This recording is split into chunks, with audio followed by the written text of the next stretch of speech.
Every entry in the Pokédex represents more than a name and a number.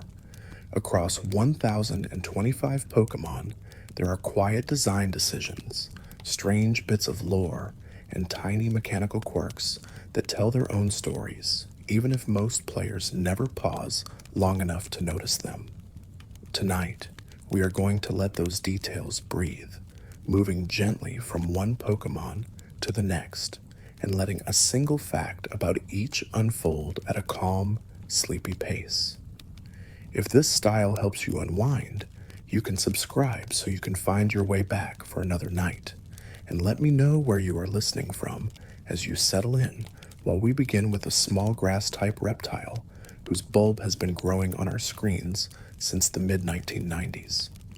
Bulbasaur stands as the third most frequently appearing Pokémon across the entire anime series, trailing only behind Pikachu and Meowth in total screen time.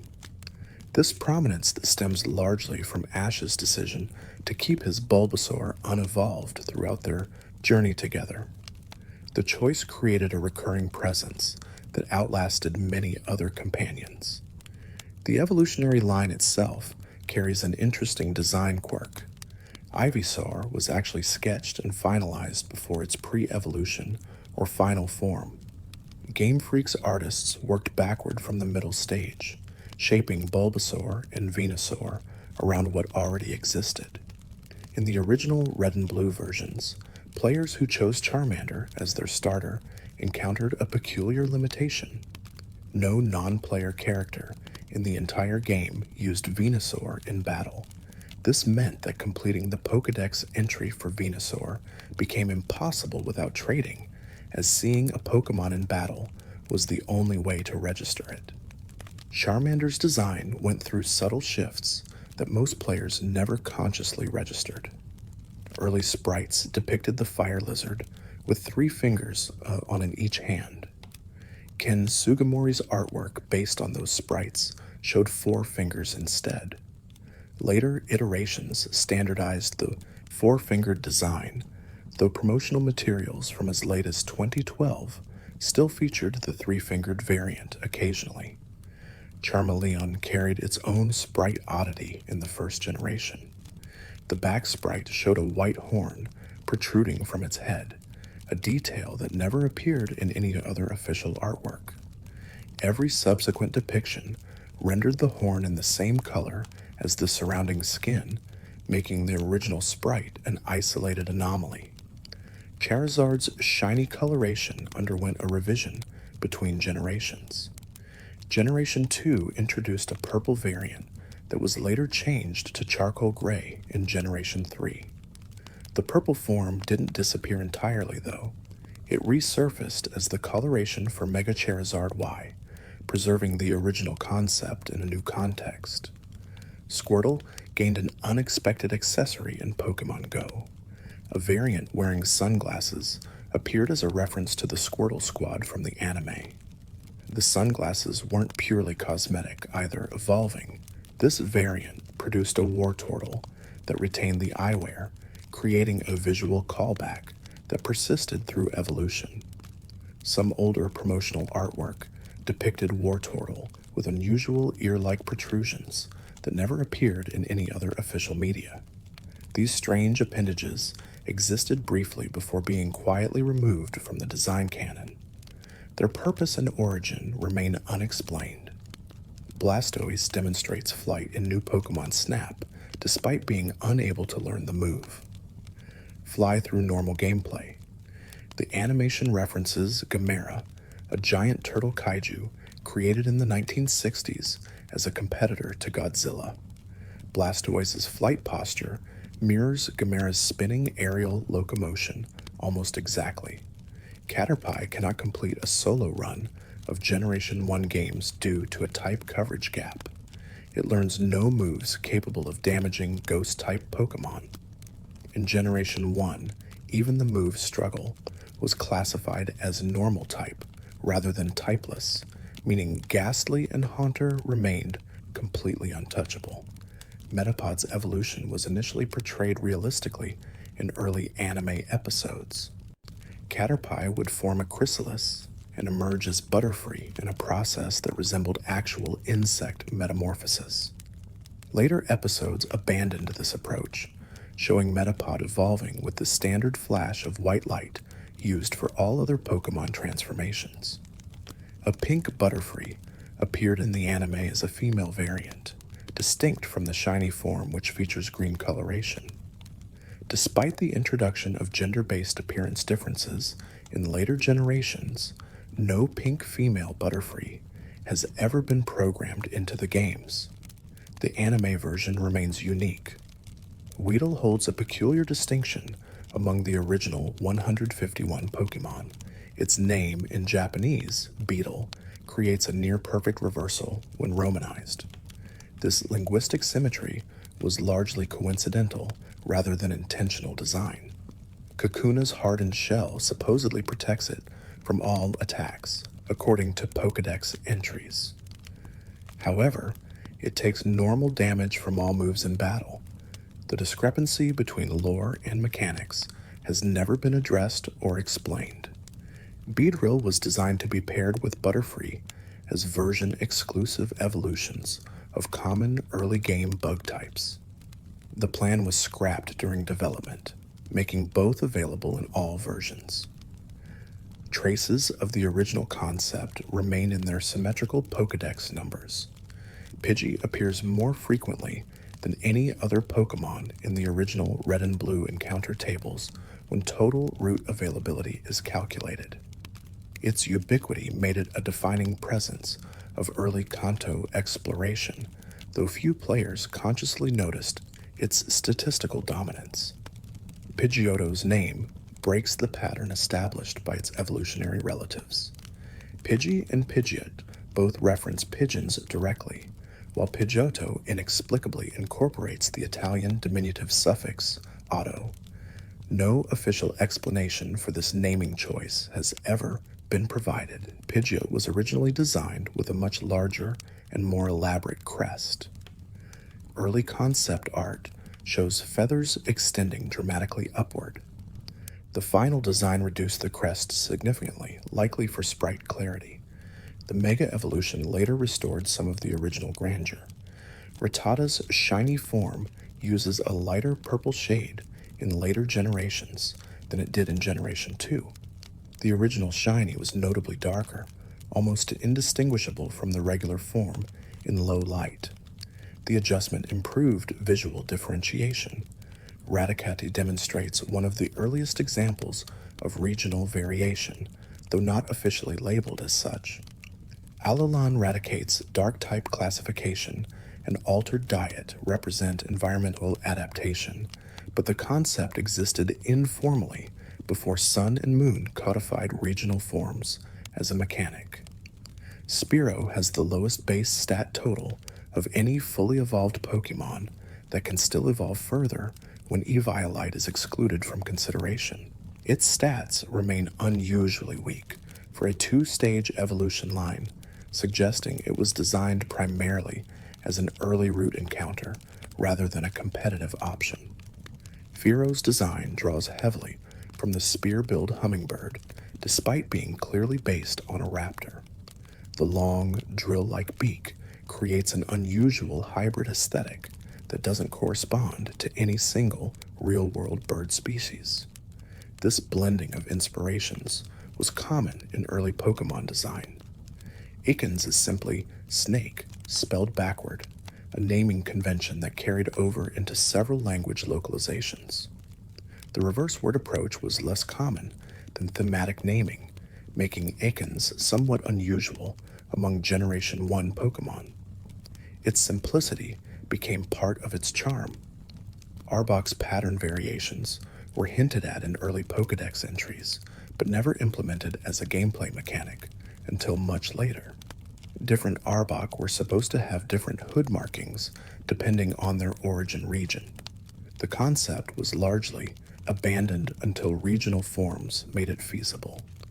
Pikachu's original design was considerably rounder and heavier than modern depictions.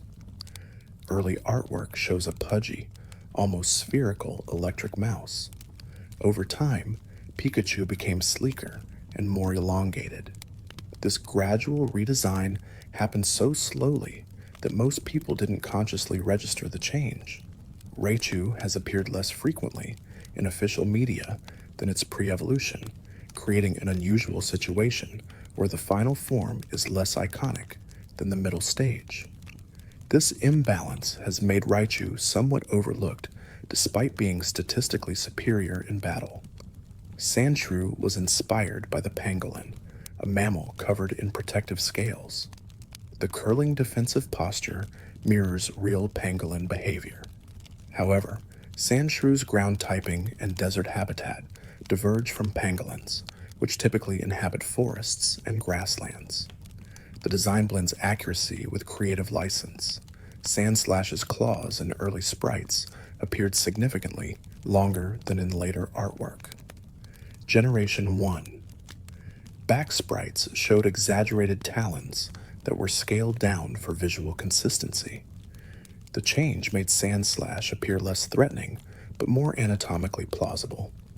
Nidoran female and Nidoran male are the only Pokémon species that are separated by gender into distinct Pokédex entries. Every other gendered species uses a single entry with visual variations noted within. This unique classification has caused minor continuity issues in several games.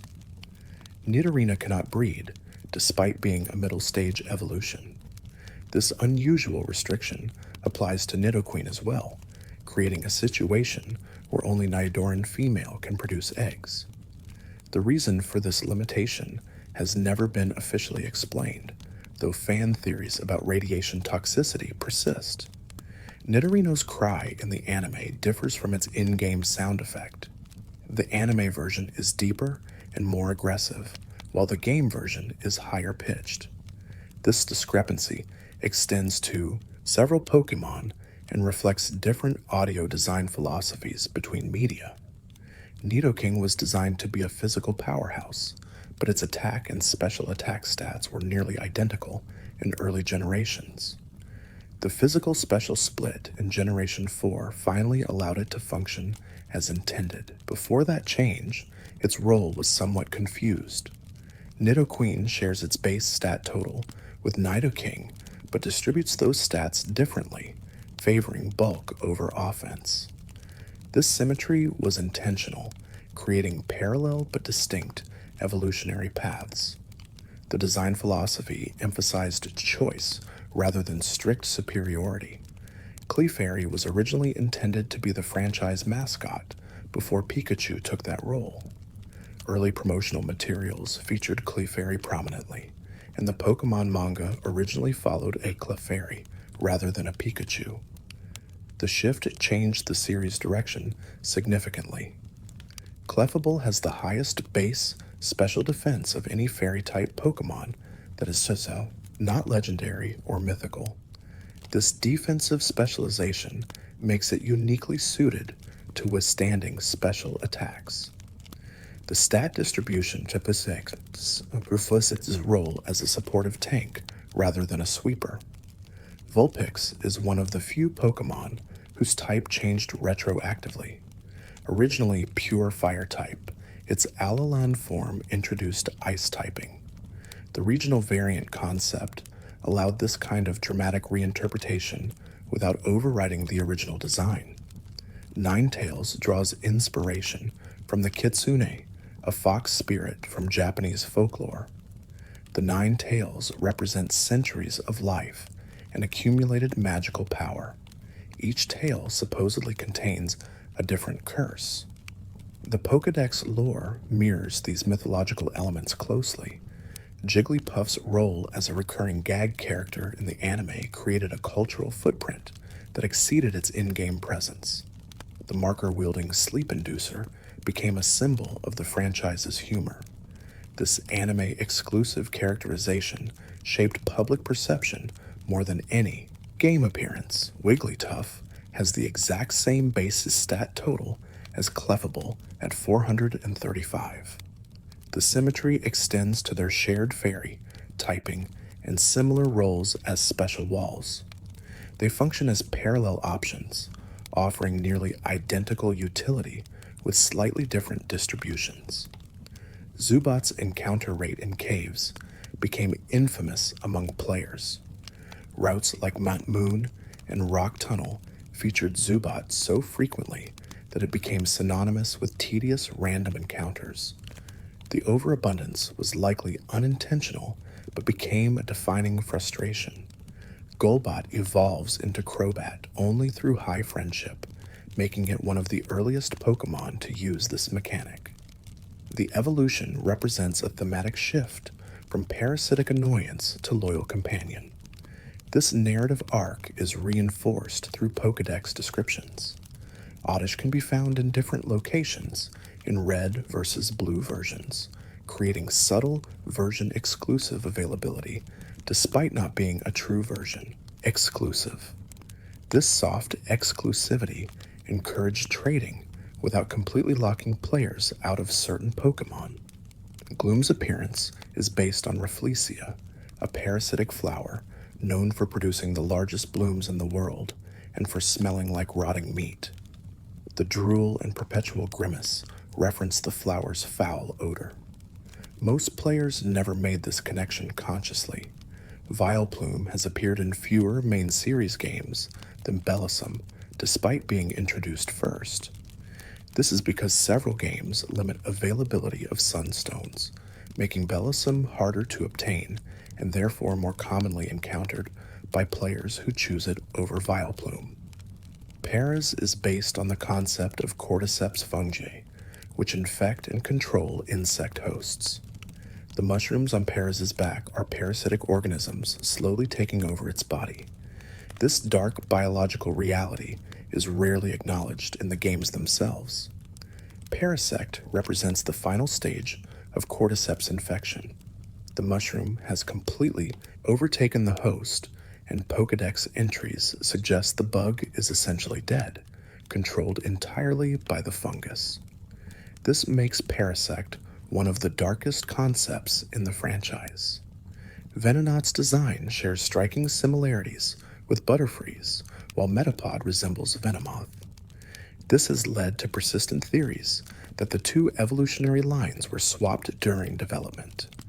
No official confirmation has ever validated this theory, but the visual evidence remains compelling. Venomoth was originally designed with noticeably larger wings in early concept art. The final sprite reduced wing size for clarity. Venomoth's eyes also changed between sprites, shifting from compound to simple and back again across generations.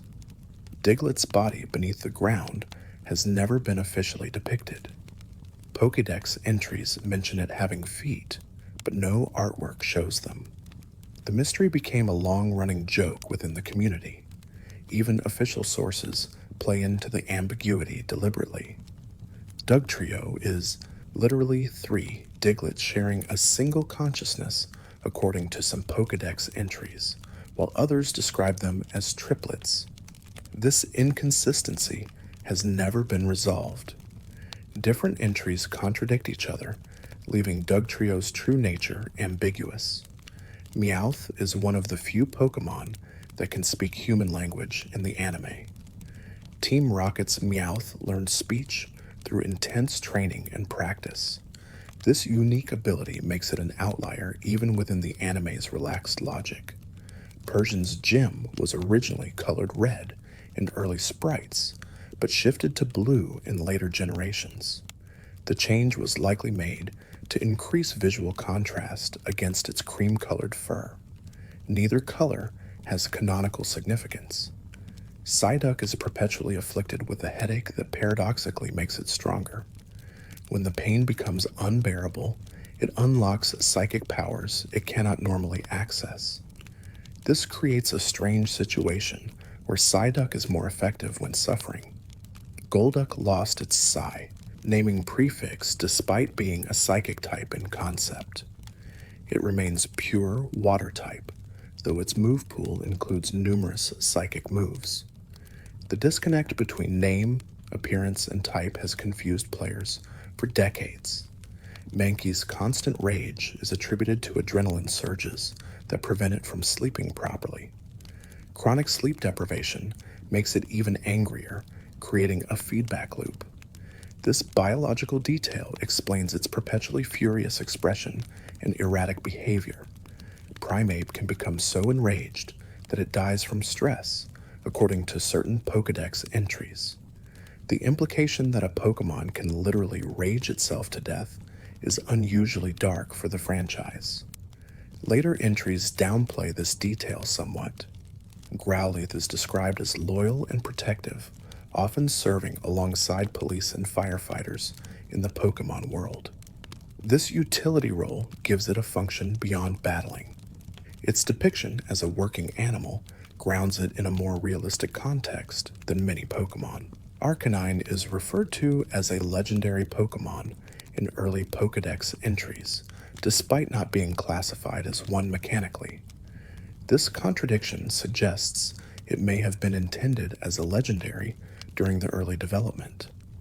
The classification was never updated to match the lore.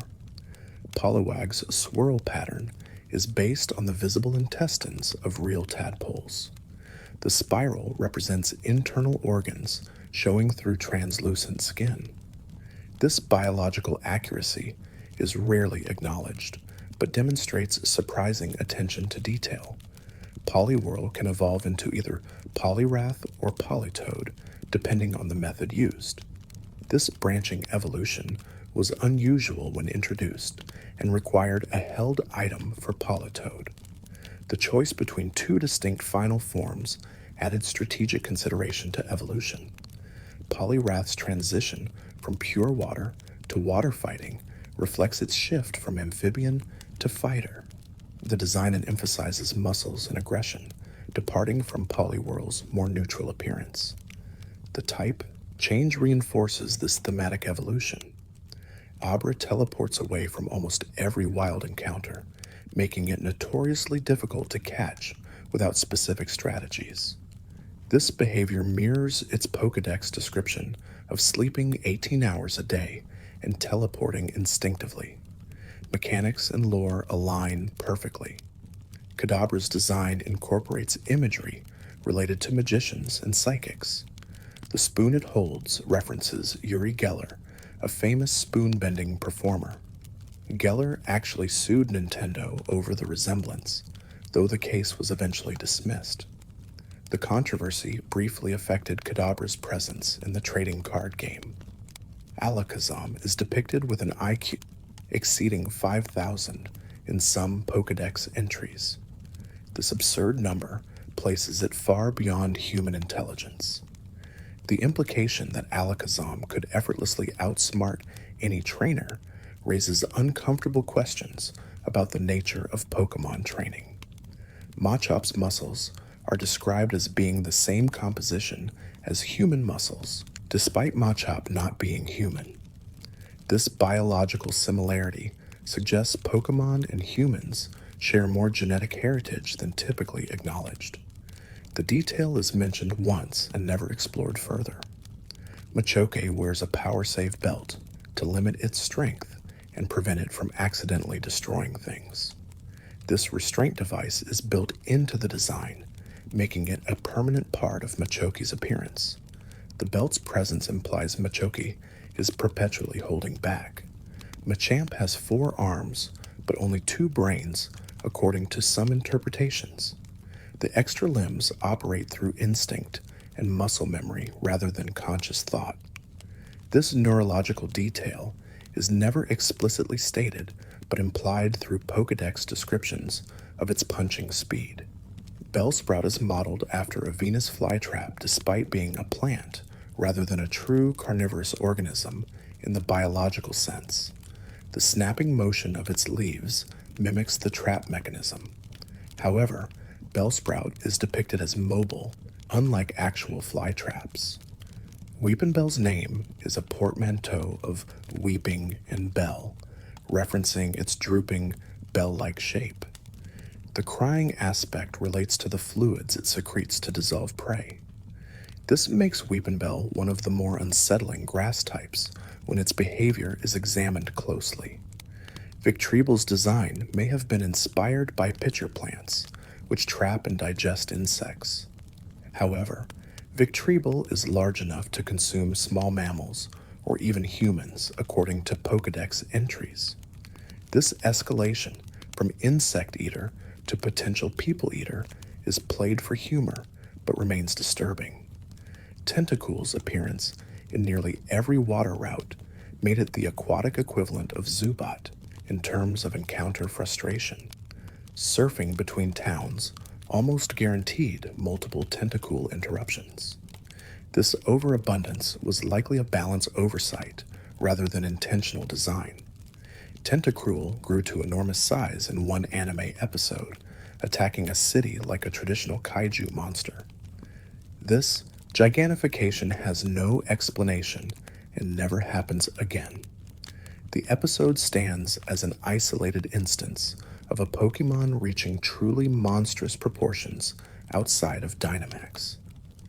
Geodude is often depicted with arms that appear to emerge directly from its rocky body without visible shoulders or joints. The anatomy is deliberately ambiguous, avoiding questions about how a sentient rock generates movement. Magic rather than mechanics seems to be the answer. Graveler's 4 arms make it resemble a wrestler or sumo competitor. This design choice emphasizes its physical strength and grappling ability.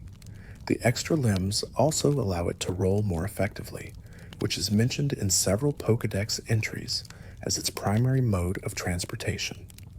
Golem has an incredibly hard shell that even dynamite cannot crack, according to lore.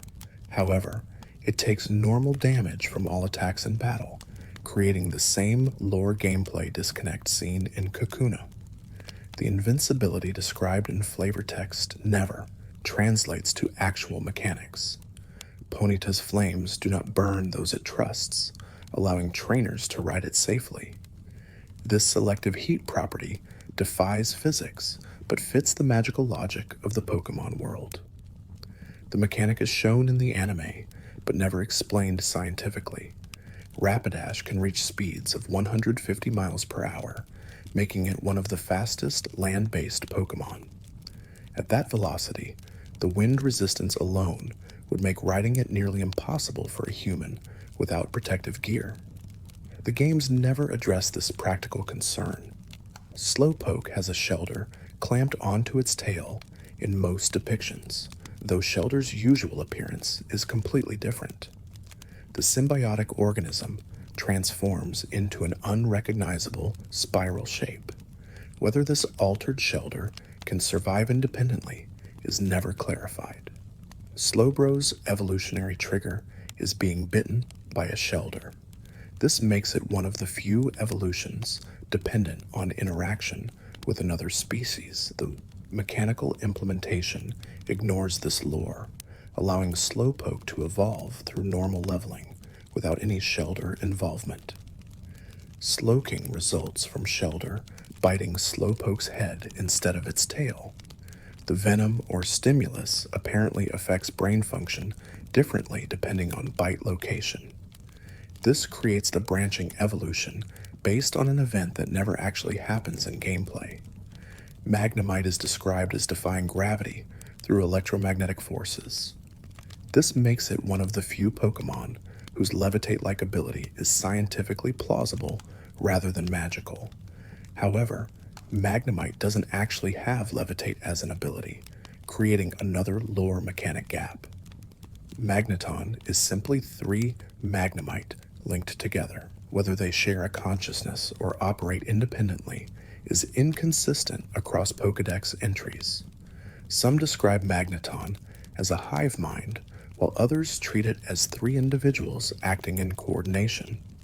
Farfetch'd is based on a Japanese proverb about a ant, duck carrying leeks for its own cooking. This dark humor is baked into the Pokémon's concept. Farfetch'd is perpetually endangered because humans hunt it for food, making it one of the few Pokémon explicitly eaten by people. Doduo can run at 60 miles per hour despite having 2 heads that might disagree on direction. The coordination required suggests some form of shared consciousness. Pokédex entries mention the heads taking turns sleeping, which implies independence. The contradiction is never resolved.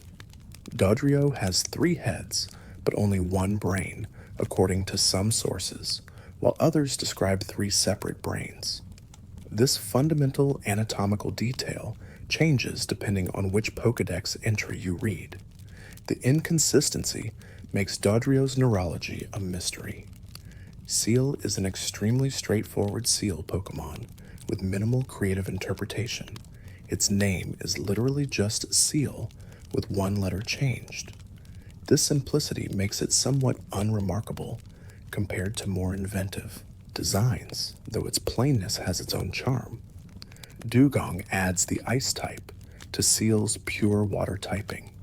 The evolution implies adaptation to colder climates, though both can be found in the same locations.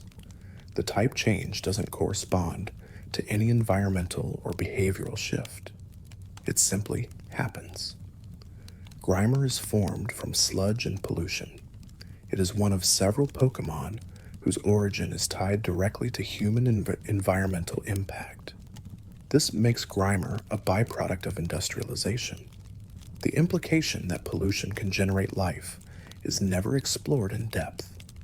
Muck is described as so toxic that even its footprints remain poisonous. This would make any area Muck passes through uninhabitable. The environmental devastation a single Mook could cause is staggering, yet it's treated as a standard Pokémon rather than an ecological disaster. Shelder's appearance changes completely when it evolves, shifting from a bivalve to a spiral. This radical transformation is unusual even among Pokémon. The fact that it also appears attached to Slowpoke without evolving adds another layer of confusion to its biology. Cloyster has one of the highest defense stats in the game, matching its Pokédex description of having an impenetrable shell. Unlike most flavor text, this detail actually translates to mechanics. Cloyster's shell is genuinely difficult to crack in battle. Ghastly is composed of poisonous gas. It lacks a physical body entirely, existing as pure vapor. This raises questions about how it can be hit by physical attacks or contained in a Pokeball. The mechanics ignore these logical concerns entirely. Haunter can pass through walls and hide in shadows. Its disembodied hands are never explained anatomically. Why a ghostly gas creature has distinct limbs is unclear. The design prioritizes visual appeal over internal consistency. Gengar may be the shadow of Clefable. The two share nearly identical body shapes, and Gengar's Mega Evolution gains a third eye in the Porysuke, same position as Clefairy's curl. This fan theory has some visual evidence, but no official confirmation. Onyx is 28 feet long and weighs over 400 pounds, making it larger than many buildings. Despite this size, it can be sent out in cramped indoor spaces with no issues. The games completely ignore the spatial logistics of deploying massive Pokémon. Drowsy is based on the Baku, a Japanese creature that devours dreams and nightmares. The tapir-like appearance reflects this inspiration. Drowsy's habit of eating dreams is portrayed as neutral rather than malicious, though the act of consuming someone's dreams seems inherently invasive. Hypno's Pokédex entries include references to it kidnapping children. This disturbing detail is mentioned casually and never addressed as a serious issue. The implication that Hypno poses a genuine danger to kids is glossed over in favor of focusing on its hypnotic abilities. Krabby is a straightforward crab with pincers and a hard shell. It represents a baseline aquatic creature without much creative embellishment. This simplicity makes it forgettable, but also reliable. Not every Pokémon needs to be conceptually complex. Kingler's right pincer grows to enormous size, while the left remains small. This asymmetry is never explained as an adaptation or mutation. It simply happens during evolution. The oversized claw is used for both offense and communication through waving. Voltorb is often mistaken for a Pokeball, leading to surprise encounters. This mimicry may be an evolutionary adaptation to avoid predators or attract curious prey. However, Pokeballs are human inventions, meaning Voltorb either evolved impossibly quickly or was artificially created. Electrode's explosive nature makes it dangerous to handle. It feeds on electricity and detonates when agitated. Power plants in the Pokemon world use Electrode despite the risk. This seems reckless, but is treated as normal. The acceptance of explosive Pokemon and infrastructure is never questioned. Exegcute is a cluster of 6 eggs. Some Pokédex entries claim they are seeds rather than eggs. This distinction is never clarified definitively. The eggs have faces and communicate telepathically despite not hatching. Their biology defies conventional understanding.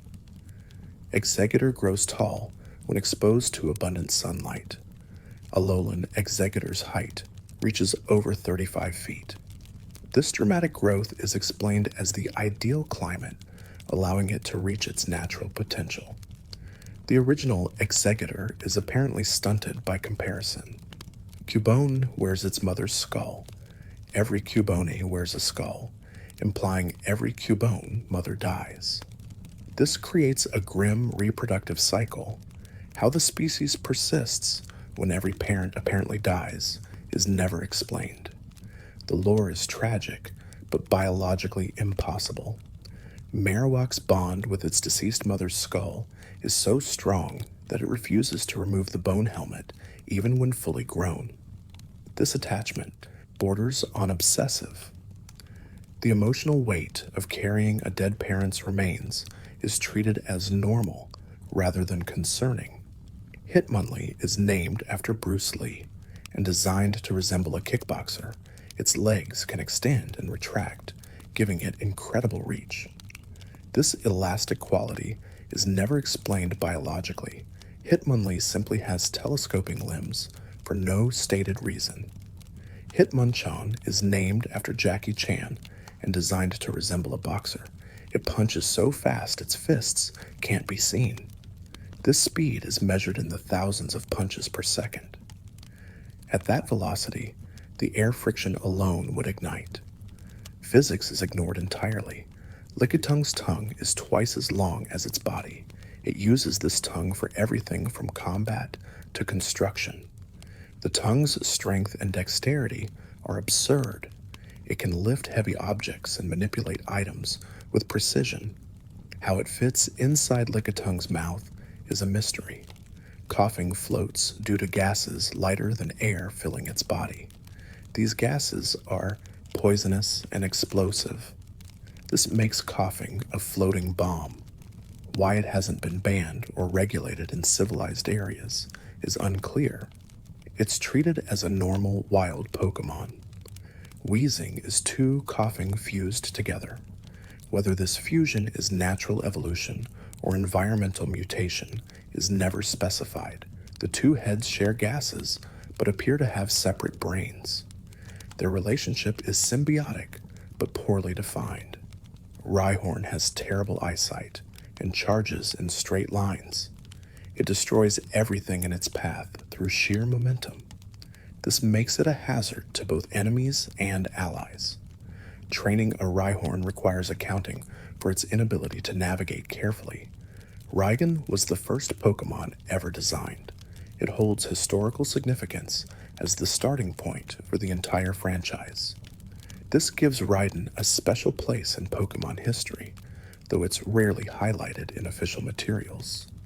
The first design became just another entry. Chansey is incredibly rare in the wild, but found in every Pokemon Center working alongside nurses. This suggests Chansey are either bred for medical work or naturally drawn to healing professions. The ubiquity of Chansey in centers contrasts sharply with their rarity elsewhere. Tangela's true body is hidden beneath vines. What lies under those vines has never been shown in official artwork. Pokédex entries mention that the vines fall off and regrow, but the core body remains concealed. This mystery is preserved deliberately. Kangaskhan is born with a baby already in its pouch. This raises questions about whether the baby is a separate organism or part of Kangaskhan. The baby grows and eventually becomes its own Kangaskhan, but how it gets into the pouch initially is never explained. Horsia's snout functions like a water gun, spraying ink and wusser at predators. This squid-like behavior, combined with a seahorse body, creates an unusual hybrid. The mix of traits from different marine animals gives Horsia a distinctive identity. Seadra is more aggressive than Horsia and has sharper spines. Its evolutionary jump emphasizes danger over cuteness. The transformation reflects maturation into a more defensive and territorial creature. This tonal shift is common in middle stage evolutions. Goldeen is often called the most beautiful water Pokémon. Its elegance is emphasized in multiple Pokédex entries. However, beauty is subjective, and many players find other water types more appealing. The claim of supreme beauty is repeated but never substantiated. Seeking uses its horn to carve nests into riverbeds. This construction behavior is unusual for a fish-based Pokémon. The horn doubles as both a weapon and a tool. Seeking's territoriality increases during breeding season, leading to aggressive displays. Staryu's core glows at night. This central gem is apparently its brain or vital organ. Damage to the core can cause death, but as long as it remains intact, Staryu can regenerate lost limbs. This extreme regeneration makes Staryu nearly immortal if protected. Starmie's geometric shape and psychic abilities give it an alien quality. Its core rotates and sends out mysterious radio waves. Some theories suggest Starmie is extraterrestrial in origin. These signals have never been decoded or explained. Starmie remains enigmatic. Mr. Mime creates invisible walls through pantomime gestures. These barriers are solid enough to block physical attacks. Whether the walls are psychic constructs or actual matter is unclear. Mr. Mime's abilities blur the line between illusion and reality. Scyther's blades are sharp enough to slice through logs. Despite this cutting power, it remains a bug type without steel classification. The metal-like appearance of its scythes is apparently biological rather than mineral. How organic material achieves that hardness is unexplained. Jinx's design has been controversial due to perceived racial insensitivity. Its original appearance was altered in later releases, changing the skin tone and reducing certain features. This retroactive edit acknowledged criticism while trying to preserve the character's existence. Electabuzz generates powerful electrical currents during thunderstorms. It feeds on electricity directly, absorbing power from outlets and generators. This makes Electabuzz a pest in urban areas where it drains energy infrastructure. Its diet of pure electricity is biologically unique. Magmar lives in volcanic craters and bathes in lava. Its body temperature exceeds 2,000 degrees Fahrenheit. This heat should incinerate anything it touches, yet trainers handle Magmar without issue. The selective application of heat mirrors Ponyta's flames. Pinsir's horns can crush steel beams. This incredible grip strength makes it a dangerous opponent in close combat.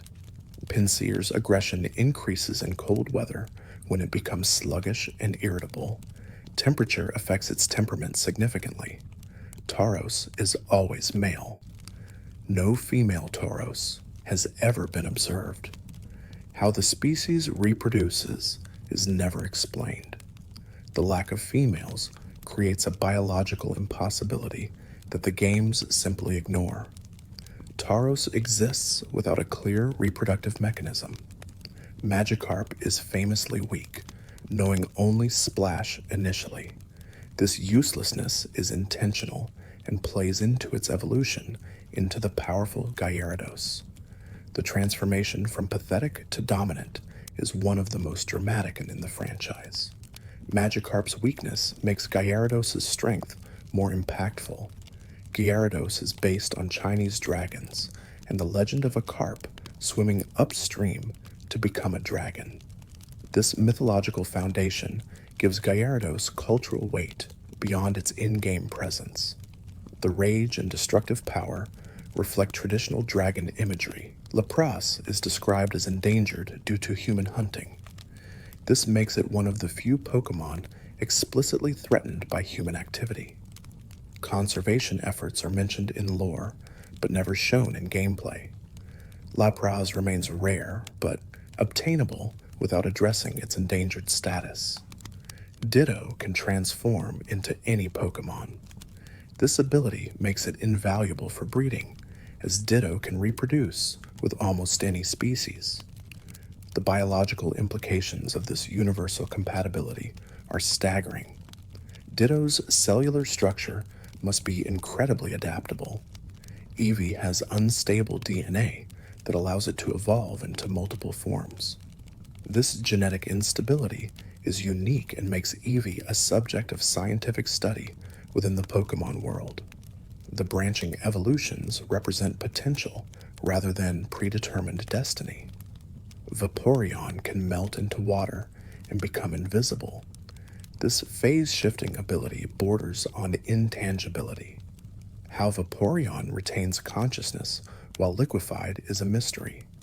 The transformation suggests fluid biology that defies conventional understanding.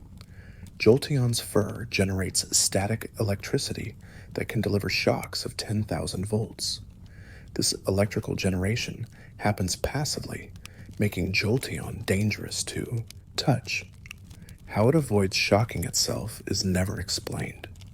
The voltage is high enough to be lethal. Flareon stores heat in its body, reaching internal temperatures of 1,600 degrees. This makes Flareon's fluff insulating rather than soft. Touching Flareon should cause severe burns, yet trainers handle it safely. The selective heat application is never justified. Porygon is the first completely artificial Pokémon created through programming. It exists as digital code rather than organic matter. This makes Porygon fundamentally different from other Pokémon. Its ability to enter cyberspace is unique. Omanite was resurrected from fossils. It lived in prehistoric oceans millions of years ago. Bringing extinct species back to life raises ethical questions that the games never address. The technology to revive fossils exists, but is never regulated or questioned. Omastar's shell became too heavy for it to support, potentially leading to extinction. This evolutionary dead end is unusual to depict in a Pokémon. Most species are shown as successful rather than failures. Omastar's overspecialization caused its downfall. Kabuto has remained unchanged for 300 million years. This extreme evolutionary stability suggests near-perfect adaptation. Kabuto is a living fossil in the truest sense. Its modern revival brings a piece of ancient history into the present. Kabutops began developing lungs to transition from water to land. It was in the process of evolving when it went extinct. This makes Kabutops a transitional form, caught between environments. Its extinction prevented it from completing its terrestrial adaptation. Aerodactyl is described as vicious and aggressive. It dominated prehistoric skies and attacked anything that moved. Reviving such a dangerous predator seems reckless. Aerodactyl's temperament makes it a threat even to its trainer. Snorlax sleeps constantly and eats vast quantities when awake. Its metabolism must be incredibly slow to sustain such a massive body on intermittent feeding. Snorlax's laziness is iconic but biologically puzzling. How it maintains muscle mass while dormant is unclear. Articuno controls ice and can freeze moisture in the air. This gives it dominance over winter weather. As a legendary bird, Articuno is said to appear to lost travelers. This guardian role makes it both savior and symbol. Zapdos generates electricity through flight. The friction of its wings creates massive electrical storms. This makes Zapdos a living thundercloud. Its presence causes blackouts and power surges. Zapdos is dangerous to approach during flight. Moltres has flames that never extinguish. Its body temperature is hot enough to ignite wood on contact. Moltres sheds embers that spark wildfires. This makes Moltres an environmental hazard. Forest fires follow its migration routes. Dratini sheds its skin multiple times as it grows. This reptilian trait connects it to snakes and lizards despite being draconic. Dratini's skin is prized for clothing and accessories. This creates a market for Dratini parts, which is disturbing. Dragonair can control weather by releasing energy from its orbs. This manipulation of natural phenomena makes it revered in some cultures. Dragonair is said to live in pristine waters and rarely shows itself. Its mystical reputation is reinforced by scarcity. Dragonite is kind-hearted despite its fearsome appearance. It rescues drowning people and guides lost ships. This gentle nature contrasts with its draconic strength. Dragonite embodies the idea that power and compassion can coexist. Mewtwo was created through genetic manipulation of Mew. This artificial birth makes Mewtwo fundamentally different from natural Pokémon. It struggles with questions of identity and purpose. The ethical implications of creating life through science are central to Mewtwo's story. Mew contains the DNA of all Pokémon. This makes it the genetic ancestor of every species. Mew's playful nature contrasts with its scientific significance. It is both a curious child and the source of all Pokémon life. If you're still awake halfway through, maybe subscribe before you drift off, and tell me what time it is where you're watching from. Chikorita's leaf releases a sweet aroma that calms those nearby. This scent has mild sedative properties. Chikorita uses fragrance both for communication and defense. The leaf on its head is more sensitive than it appears, reacting to temperature and humidity. Bayleaf's neck leaves emit a spicy scent that invigorates rather than soothes. This shift in aroma type reflects maturation. The leaves can be used as herbs in cooking. Bayleaf's scent is strong enough to be detected from a distance. Meganium's breath has the power to revive dead plants. This regenerative ability makes it valuable in agriculture. Meganium is drawn to flowers and spends time in gardens. Its presence improves crop yields and plant health. Cyndaquil's back ignites when startled or threatened. The flames are fueled by gases from its body. When calm, the fire vents are closed. This defensive mechanism is involuntary, making Cyndaquil unpredictable. Quilava is faster than Cyndaquil and uses speed to ignite its opponent. The flames on its back and head can be controlled independently. Quilava's agility makes it difficult to pin down in battle. Typhlosion creates explosions by rubbing its fur to generate friction. This static buildup ignites into flames hot enough to create shockwaves. Typhlosion's eruptions are powerful enough to be visible from a distance. Totodile's jaws are incredibly strong despite its small size. It bites anything that moves, often playfully, but sometimes aggressively. This behavior makes Totodiles difficult to manage as a starter. Croconaws' teeth grow back constantly. If a tooth breaks, a new one replaces it within hours. This continuous regeneration allows Croconaw to bite repeatedly, without concern for damage. Feraligatr can tear apart steel with its jaws. This bite force is among the strongest of any water type. Feraligator's intimidating appearance matches its actual danger level. Sentret stands on its tail to survey surroundings. This behavior mirrors real meerkats. Sentret is cautious and flees at the first sign of threat.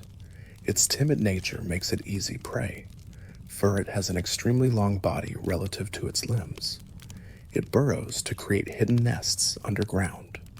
Furret's elongated shape allows it to navigate narrow tunnels efficiently. Hoothhoot always stands on one foot. It switches feet so quickly the change is nearly imperceptible.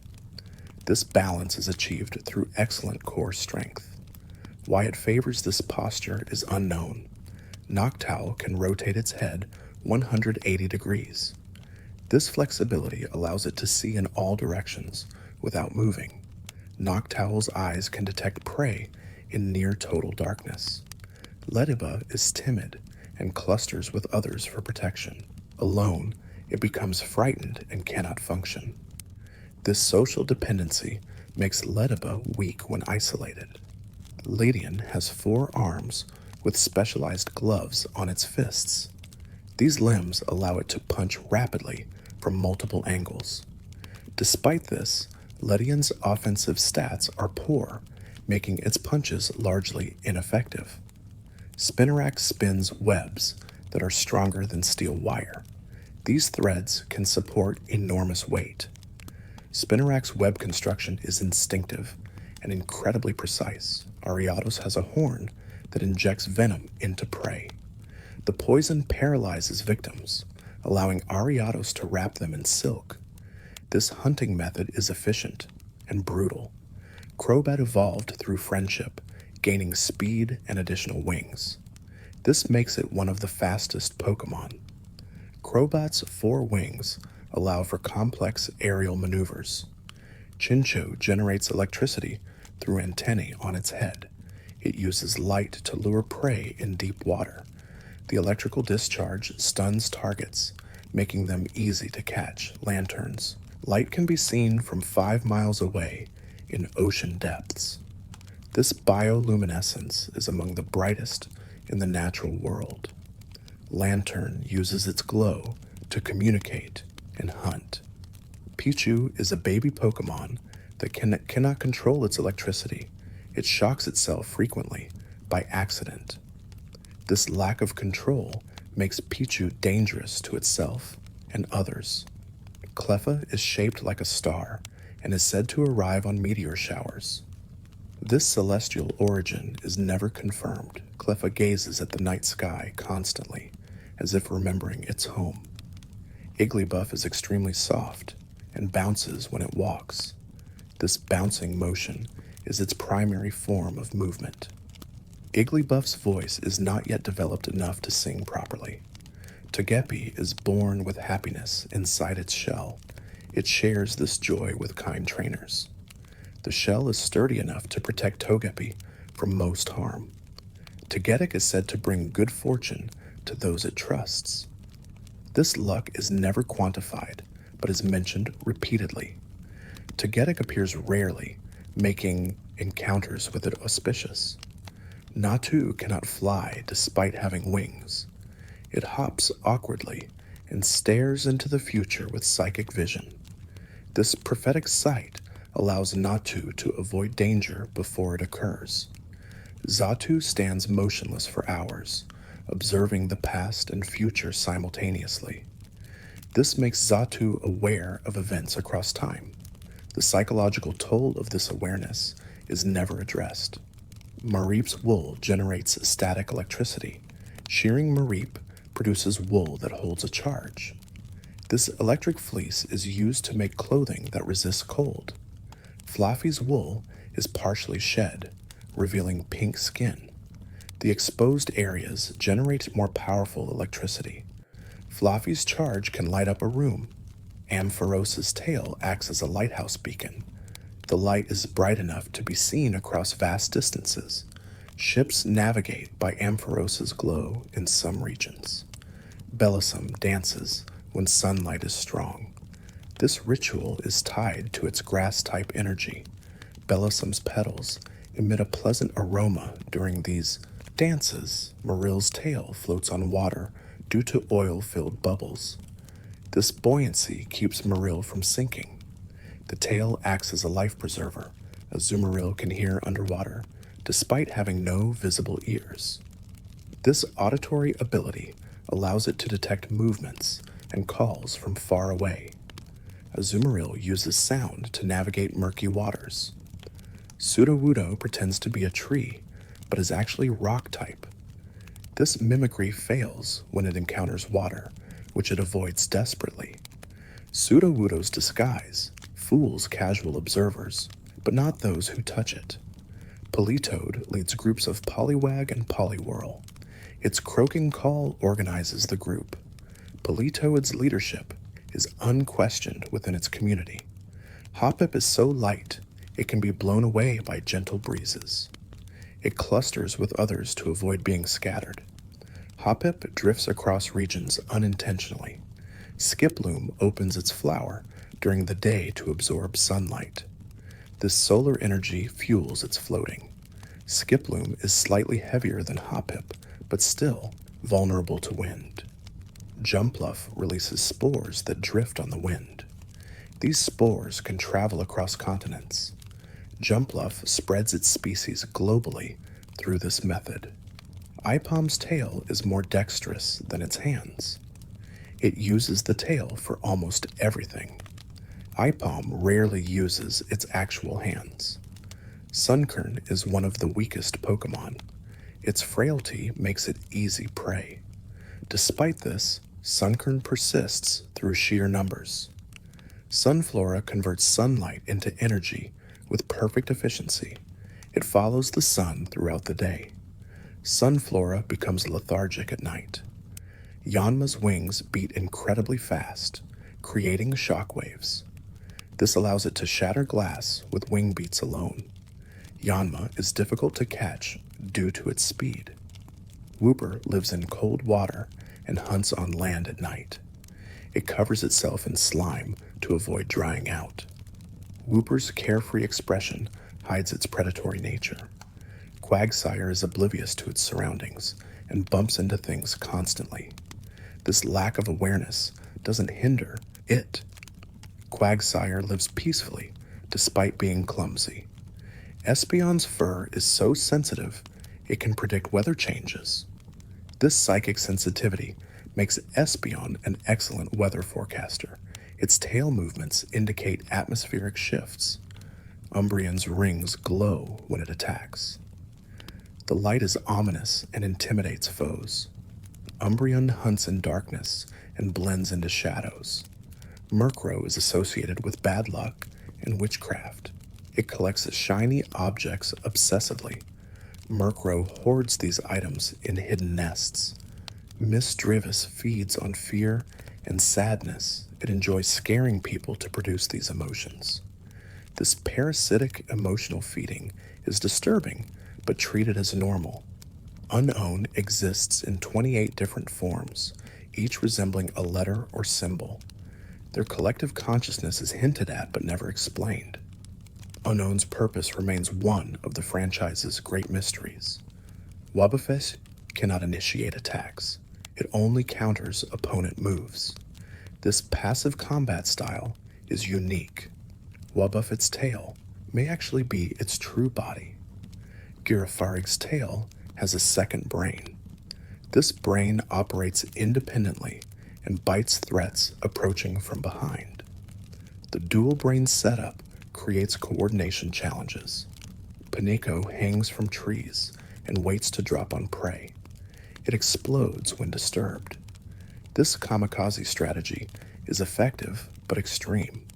Forretress is covered in steel plating. It fires pieces of its shell as projectiles. These fragments grow back over time. Dunsparce can burrow through the ground rapidly, despite its stubby appearance. It creates complex tunnel networks. Dunsparce is rarely seen above ground. Gligar glides silently on wind currents. It drops onto prey from above. Gligar's pincers latch onto victims and inject venom. Steelix is harder than diamond. Its body is compressed underground until it becomes incredibly dense. Steelix can tunnel through bedrock effortlessly. Snubbull looks angry, but is actually timid. Its fierce expression is a natural defense mechanism. Snubbull is popular with children despite its intimidating face. Granbull's jaws can crush iron. It is surprisingly gentle unless provoked. Granbull's fangs grow throughout its life. Quillfish inflates when threatened. Its spines contain venom. Quillfish cannot swim quickly while inflated. Scizor gained the steel type upon evolution. Its speed decreased slightly, but its durability increased dramatically. Scizor's wings are used for temperature regulation rather than flight. Shuckle stores berries in its shell. Over time, these berries ferment it into juice. This juice is highly prized. Shuckle's shell is incredibly hard, protecting the contents. Heracross can lift objects 50 times its weight. This strength comes from its horn and muscle structure. Heracross battles Pinsir for territory. Sneasel hunts in packs and uses hit-and-run tactics. Its claws extend for slashing attacks. Sneasel is considered a pest in mountainous regions. Teddiursa marks trees with its claws. It licks honey from its paws constantly. Teddiursa's obsession with honey drives its behavior. Ursaring is fiercely territorial. It marks its range and attacks intruders. Ursaring's strength makes it a dominant predator. Slugma is made of molten rock. Its body temperature would melt most materials.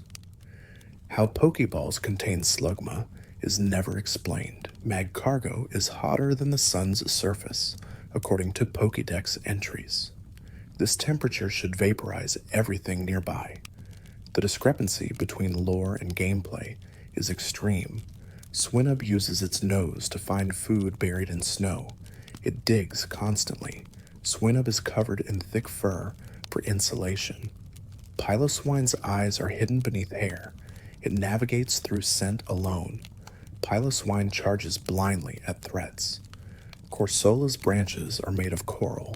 It dies if removed from clean water. Pollution kills Corsola quickly. Remoraid attaches to Mantine and feeds on scraps. This symbiosis benefits both species. Remoraid's shape resembles a pistol. Octillery shoots ink and water with precision. Its tentacles are dexterous. Octillery is highly intelligent. Delibird delivers food to those in need. It carries supplies in its tail pouch. Delibird is associated with generosity. Mantine glides through water gracefully. It leaps from the ocean surface. Remoraid often attached to it. Skarmory's wings are razor-sharp steel. It uses them to slice opponents. Skarmory's feathers are collected for use as blades. Houndour hunts in packs at night. Its howl coordinates the group. Houndour's flames leave lasting burns. Houndoom's fire is described as cursed. Burns from Houndoom never fully heal. This makes Houndoom's attacks particularly feared. Kingdra lives in deep ocean trenches. It creates whirlpools by yawning. Kingdra is rarely seen by humans. Phanpy uses its trunk to spray water and dig. It is playful despite its strength. Phanpy's trunk is surprisingly strong. Donphan rolls into a ball and attacks by spinning. This momentum creates devastating force. Donphan's tusks can pierce steel. Porygon 2 is an upgraded version of Porygon. It was designed to explore space. Porygon 2's digital nature allows it to enter computers. Stantler's antlers create illusions. These mirages confuse predators and pursuers. Stantler uses this ability to escape danger. Smeargle can learn any move by copying it with its tail. This versatility is unmatched. Smeargle's artistic nature is reflected in its moveset. Tyrogue evolves differently, based on its stats. This branching creates three possible outcomes. Training focus determines Tyrogook's final form. Hitmontop spins on its head to move and attack. This unconventional fighting style is effective. Hitmontop balances perfectly. Smoochum's lips are extremely sensitive. It explores the world by touching things with its mouth. This behavior can be misunderstood. Elekid generates electricity through physical movement. It cannot store charge effectively. Elekid shocks itself often. Magby's body temperature rises when healthy. Fever indicates well-being rather than illness. This inverted health indicator confuses some trainers. Miltank produces nutritious milk regardless of diet. This milk heals injuries. Miltank is valued for its restorative properties. Blissey is the happiest Pokémon. Its eggs are incredibly nutritious. Blissey assists in Pokémon centers worldwide. Raikou embodies lightning. It races across the land during thunderstorms. Raikou's roar sounds like thunder. Entei represents volcanic fire. It is said to be born whenever a new volcano forms. Entei's presence causes eruptions. Suicune purifies water wherever it goes. It runs across the surface without sinking. Suicune is the most graceful of the legendary beasts. Larvitar eats soil to grow. It consumes entire mountains over its lifetime. This diet makes Larvitar destructive to landscapes. Pupitar hardens its shell through pressure. It remains immobile while building strength. Pupitar vents excess energy through its shell. Tyranitar is incredibly destructive. It reshapes mountains with its movements. Tyranitar's rampage can alter geography. Lugia creates storms by flapping its wings. It lives in deep ocean trenches to avoid causing disasters. Lugia's power is so great it isolates itself. Ho-Oh's feathers glow in rainbow colors. It is said to bring happiness to those who see it. Ho-Oh's resurrection power is legendary. Celebi travels through time. It appears in peaceful eras. Celebi brings plants to life wherever it goes. Trico's tail detects humidity. It climbs walls using tiny spikes on its feet. Trico is calm and collected. Grovyle moves through trees with incredible speed. Its leaf blades are sharp. Grovyle is protective of its forest home. Skeptile can run through dense forests without slowing. Its tail regulates body temperature. Skeptile's speed is unmatched among grass types. Torchic's internal flame never extinguishes. It stays warm even in freezing temperatures. Torchic is surprisingly resilient despite its small size. Combusken practices kicking techniques constantly. Its legs grow stronger daily. Combusken can leap over buildings. Blaziken's flames intensify during battle. It can melt steel with its kicks. Blaziken's fighting spirit is legendary. Mudkip's fin detects water currents. It can sense approaching storms. Mudkip uses its fin as a radar. Vanillish creates blizzards to protect itself. It freezes opponents solid. Vanillish lives in cold mountains. The species is Frosty. Vanillux has two heads with separate minds. They sometimes argue. Vanillux creates whiteout conditions. The species is powerful. Deerling's appearance changes with seasons. Its horns grow in spring. Deerling is sensitive to temperature. The species is seasonal. Sawsbuck migrates when seasons change. Its antlers mark the current season. Sawsbuck is revered in certain cultures. The species is beautiful. Emolga stores electricity in cheek membranes. It glides using membrane between limbs. Emolga lives in trees. The species is cute. Carablast evolves only when with Shelmet. The evolution requires specific circumstances. Carablast is aggressive. The species is armored. Escavalier steals Shelmet's shell. It lances opponents with speed. Escavalier cannot move quickly when armored. The species is nightly. Fungus looks like Pokeballs. This mimicry attracts prey. Fungus releases toxic spores. The species is deceptive. Amoongus lures victims with Pokeball caps. It releases sleep spores. Amoongus is found in forests. The species is dangerous. Frillish males and females look different. It drags prey to ocean depths. Frillish's body is 95% water. The species is ghostly. Jellicent creates currents with arm movements. It builds castles from ship remains. Jellicent rules sections of ocean. The species is regal. Alomomola heals injured Pokemon. It drifts in warm seas. Alomomola's slime has medicinal properties. The species is kind. Joltik drains electricity from outlets. It cannot generate power itself. Joltik lives in cities. The species is parasitic. Galvantula shoots electric webs. It creates traps for prey. Galvantula hunts aggressively. The species is predatory. Ferroseed clings to cave ceilings. It shoots spikes when threatened. Ferroseed absorbs minerals from rocks. The species is hardy. Ferrothorn extends vines with spikes. It hangs from ceilings motionlessly. Ferrothorn attacks intruders brutally. The species is defensive. Clink's gears must mesh perfectly.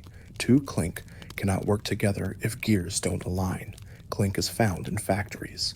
The species is mechanical. Clang spins its gears rapidly. To charge energy, it shoots stored energy from the ring. Clang is temperamental. The species is volatile. Klinklang launches mini-gears at opponents. Its red core stores massive energy. Klinklang powers machinery. The species is useful. Tynamo generates weak electricity. It swims in groups for safety. Tynamo is small and vulnerable. The species is frail. Electric wraps around prey and shocks them. It can paralyze large creatures. Electric lives in oceans. The species is aggressive. Electros crawls on land using fins. It has no type weaknesses. Before Generation 6, Electros drains the energy from victims. The species is versatile. Elgium's glowing fingers emit psychic beams. It appeared suddenly 50 years ago. Elgium may be extraterrestrial. The species is enigmatic. Beheum controls memories freely. It can rewrite people's recollections. Beheum communicates through lights. The species is intelligent. Litwick pretends to guide travelers. It drains their life force. Litwick's flame feeds on spirits. The species is sinister. Lampant hangs around hospitals, waiting for souls. It absorbs spirits when people die. Lampant's fire burns with stolen life energy. The species is ominous. Chandelure swings its flames to hypnotize. It burns spirits entirely. Chandelure is feared in ghost stories. The species is deadly. Axu grinds its tusks against rocks. They grow back constantly. Axu is clumsy but enthusiastic. The species is young. Fracture battles over territory fiercely. Its tusks can cut steel. Fracture marks trees with scratches. The species is territorial. Haxorus's tusks are unbreakable. It can cut through steel beams easily. Haxorus is gentle toward family. The species is powerful. Kubchu's nose runs constantly. The mucus is the source of its attacks. Kubchu catches colds easily. The species is sickly. Bertik swims across frozen seas. It creates pathways in ice. Bertik is a fierce predator. The species is imposing. Cryogonal forms from snow clouds. It captures prey in ice chains. Cryogonal evaporates in warmth. The species is ephemeral. Shelmet evolves when traded with Carablast. It loses its shell during evolution. Shelmet is timid. The species is cautious. Axelgor moves at incredible speeds. It wraps foes in sticky threads. Axelgor is extremely light. The species is agile. Stunfisk hides in mud and shocks anything that steps on it. It smiles while attacking. Stunfisk is patient. The species is bizarre. Mienfu trains constantly in flowing styles. It performs graceful attacks. Mienfu respects traditions. The species is disciplined. Mienshao wields arm fur as whips. Its strikes are invisible. Mienshao values honor. The species is elegant. Druddigan runs through caves using claws. It can not control its body temperature. Druddigan absorbs sunlight to warm up. The species is crude. Golett runs on ancient energy. It was created to protect civilizations. Golett follows orders eternally. The species is obedient. Golurk flies at high speeds. It fires beams from its chest. Golurk protected cities in ancient times. The species is guardian-like. Poniard hunts in packs led by Bisharp. Its blades are sharpened constantly. Poniard is ruthless. The species is organized. Bisharp leads groups with absolute authority. It never forgives betrayal. Bisharp's blades can slice steel. The species is commanding. Bouffalant headbutts trains to test strength. Its afro cushions impacts. Bouffalant is proud. The species is sturdy. Rufflet challenges stronger foes fearlessly. It never runs away. Rufflet is brave. The species is determined. Braviary is a symbol of courage. It battles for companions without hesitation. Braviary is called a hero. The species is noble. Vullaby wears a skull as a diaper. It cannot fly well. Vullaby is weak. The species is unappealing. Mandibuzz makes nests from bones. It waits for prey to weaken. Mandibuzz is patient. The species is scavenging. Heatmore burns through steel with its tongue. It uses fire to hunt Durant. Heatmore is solitary. The species is fierce. Durant builds colonies underground. It works together efficiently. Durant is hunted by Heatmore. The species is cooperative. Dino is violent due to blindness. It crashes into everything. Dano bites constantly. The species is dangerous. Zweilous' heads fight over food. They consume vast amounts. Zweilous eats everything. The species is gluttonous. Hydreigon is cruel and aggressive. It destroys everything in its path. Hydreigon flies at high speeds. The species is devastating. Larvesta's body burns at extreme temperatures. It shoots fire from 5 horns. Larvesta was worshipped as the sun. The species is sacred. Volcarona replaces the sun during dark times. Its scales shimmer like flames. Volcarona is revered. The species is legendary. Cobalion leads Terrakion and Virizion. It protected Pokémon during wars. Cobalion is calm. The species is legendary. Terrakion charges through castles. Its horns can pierce any wall. Terrakion is legendary. The species is powerful. Virizion moves with grace. Its horns are sharp as blades. Virizion protected forests. The species is legendary. Tornadus causes massive storms. It flies at 200 miles per hour. Tornadus is destructive. The species is legendary. Thundurus shoots lightning bolts. It creates wildfires. Thundurus is feared. The species is legendary. Reshiram breathes flames that incinerate everything. Its tail burns with truth. Reshiram judges intentions. The species is legendary. Zekrom generates electricity to power cities. Its tail rotates like a generator. Zekrom represents ideals. The species is legendary. Landorus brings fertile soil. It ends conflicts between Tornadus and Thundurus. Landorus is respected. The species is legendary. Kyurem is the empty shell of a split dragon. It waits for completion. Kyurem creates blizzards. The species is legendary. Keldeo learned from the swords of justice. It fights with honor. Keldeo is legendary. The species is mythical. Meloetta changes form when singing. Its voice soothes savagery. Meloetta is legendary. The species is mythical. Genesect was modified by Team Plasma. Its cannon destroys targets. Genesect is legendary. The species is mythical. Chespin's shell protects it from powerful attacks. The quills harden when threatened. Chespin is curious and friendly. The species approaches trainers without fear. Quilladin uses its shell as armor and weapon. It tackles opponents with the hardened shell. Quilladin trains by ramming trees. The species is surprisingly agile despite bulk. Chesnaught shields allies with its body. Its shell can withstand explosions. Chesnaught is protective and gentle. The species represents defense and compassion. Fennekin expels hot air from its ears. This heat reaches over 400 degrees. Fennekin eats twigs for energy. The species is clever. Braixen keeps a branch in its tail. It ignites the branch for battle. Braixen uses the branch as a wand. The species is tactical. Delphox sees the future by staring into flames. Its psychic fire burns at 5,400 degrees. Delphox hypnotizes with its wand.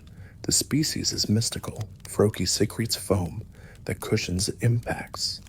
The foam covers its body completely. Froakie throws foam to distract enemies. The species is nimble. Frogadier moves faster than the eye can follow. It creates water shuriken from compressed moisture. Frogadier leaps at incredible heights. The species is swift. Greninja moves like a ninja. Its water shuriken can cut steel. Greninja appears and vanishes instantly. The species is legendary among trainers. Bunnelby digs with its ears. The ears are strong enough to cut roots. Bunnelby's creates burrows overnight. The species is industrious. Diggersby uses its ears as excavators. It can lift boulders with ear strength alone. Diggersby helps with construction. The species is powerful. Fletchling is territorial, despite small size. It sings beautifully at dawn. Fletchling's body temperature is high. The species is common. Fletchinder hunts from the sky. Its flame pouch ignites during flight. Fletchinder is faster when on fire. The species is aggressive. Talonflame dives at speeds exceeding 300 miles per hour. Its feathers scatter embers. Talonflame is used by firefighters. The species is heroic. Scatterbug secretes black powder that repels birds. Its powder pattern varies by region. Scatterbug lives in forests and gardens. The species is widespread. Spupa creates a hard shell. It cannot move while cocooned. Spupa waits patiently for evolution. The species is vulnerable.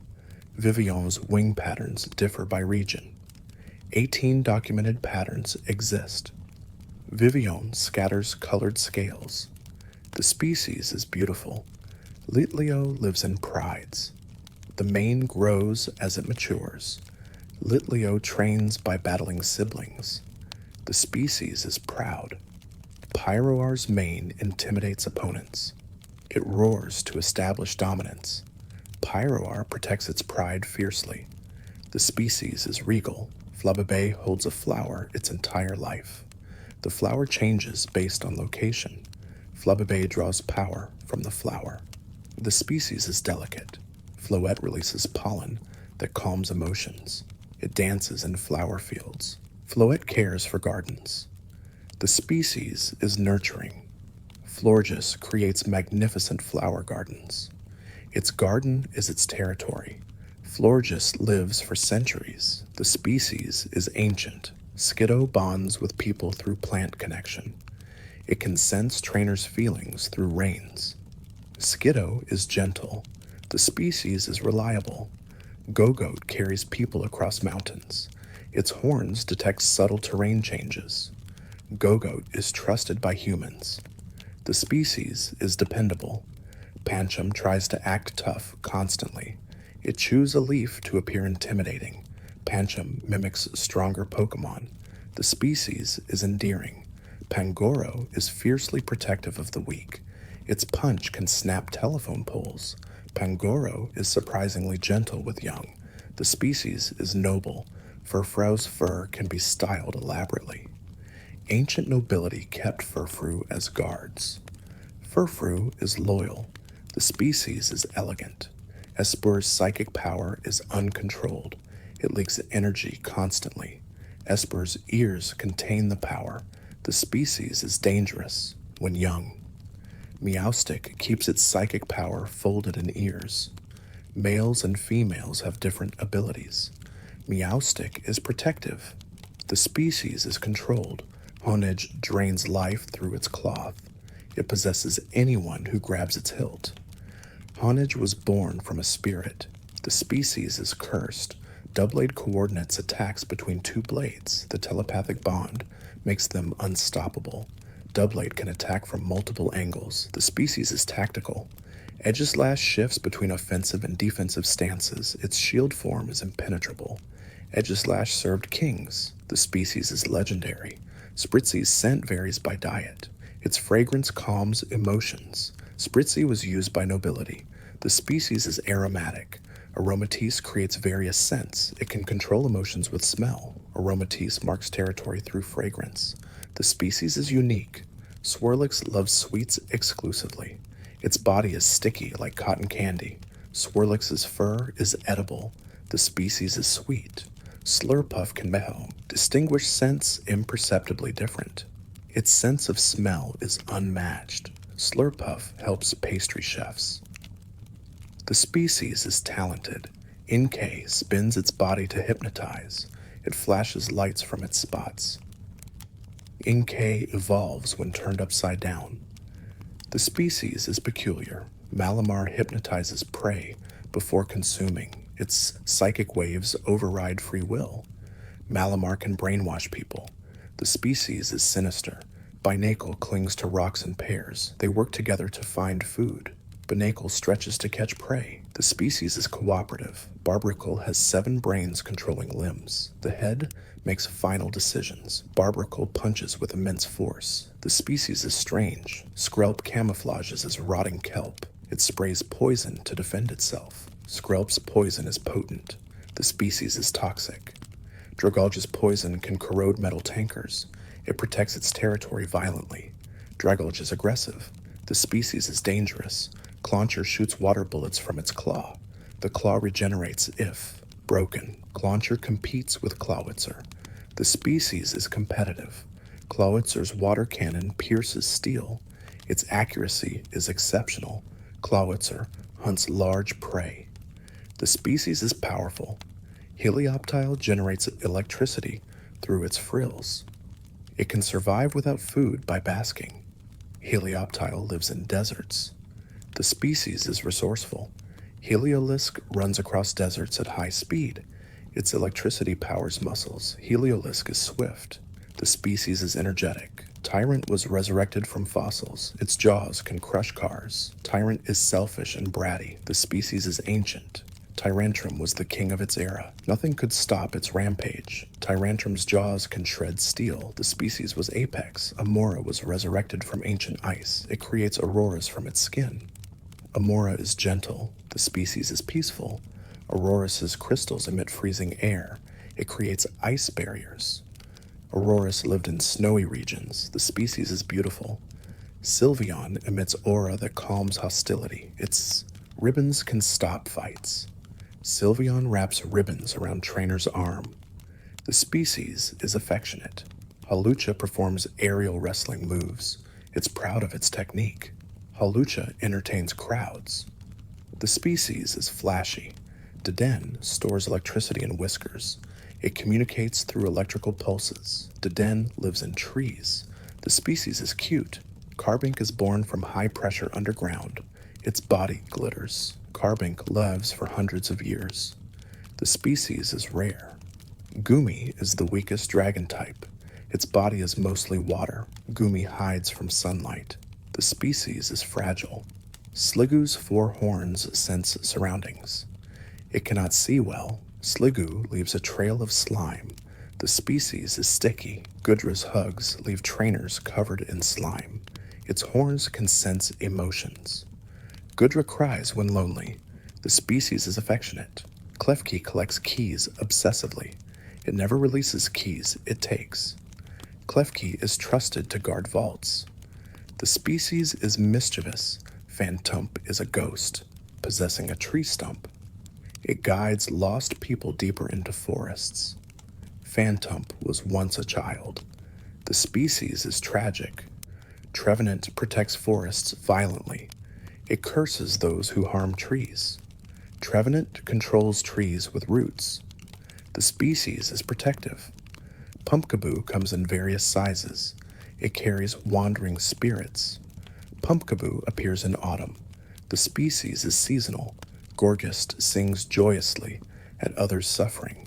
It wraps prey in hair. Gorgist appears on new moon nights. The species is creepy. Bergmite forms icicles on its back. It lives in groups on mountains. Bergmite covers itself in ice. The species is hardy. Avalug's back is flat enough to carry other Pokémon. Its body is ancient ice. Avalug moves slowly. The species is massive. Noibat uses ears to emit ultrasonic waves. It cannot fly well in daylight. Noibat lives in caves. The species is nocturnal. Noivern's sound waves can shatter boulders. It is cruel toward enemies. Noivern flies through darkest nights. The species is fierce. Xerneas gives eternal life. Its horns shine rainbow. Xerneas sleeps for millennia as a tree. The species is legendary. Yveltal absorbs life force when dying. It sleeps as a cocoon. Yveltal brings destruction. The species is legendary. Zygarde maintains ecosystem balance. It has multiple forms. Zygarde monitors the world. The species is legendary. Diancie creates diamonds from carbon. Its brilliance is unmatched. Diancie is a mutated carbink. The species is mythical. Hoopa summons objects through rings. It steals treasures. Hoopa has a confined and unbound form. The species is mythical. Volcanion expels superheated steam. It destroys mountains. Volcanion is rare. The species is mythical. Rowlet flies silently. It attacks without being noticed. Rowlet rotates its head completely around. The species is stealthy. Dartrix is obsessed with appearance. It grooms constantly. Dartrix throws blade feathers.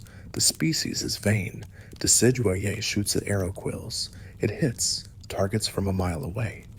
Decidueye is cool-headed. The species is precise. Litten's fur is oily and flammable. It sheds fur as attacks. Litten shows no emotion. The species is aloof. Torracat's mane ignites when excited. Its bell releases flames. Torracat punches with fire. The species is fierce. Incineroar acts as a heel wrestler. It ignores rules in battle. Incineroar loves the spotlight.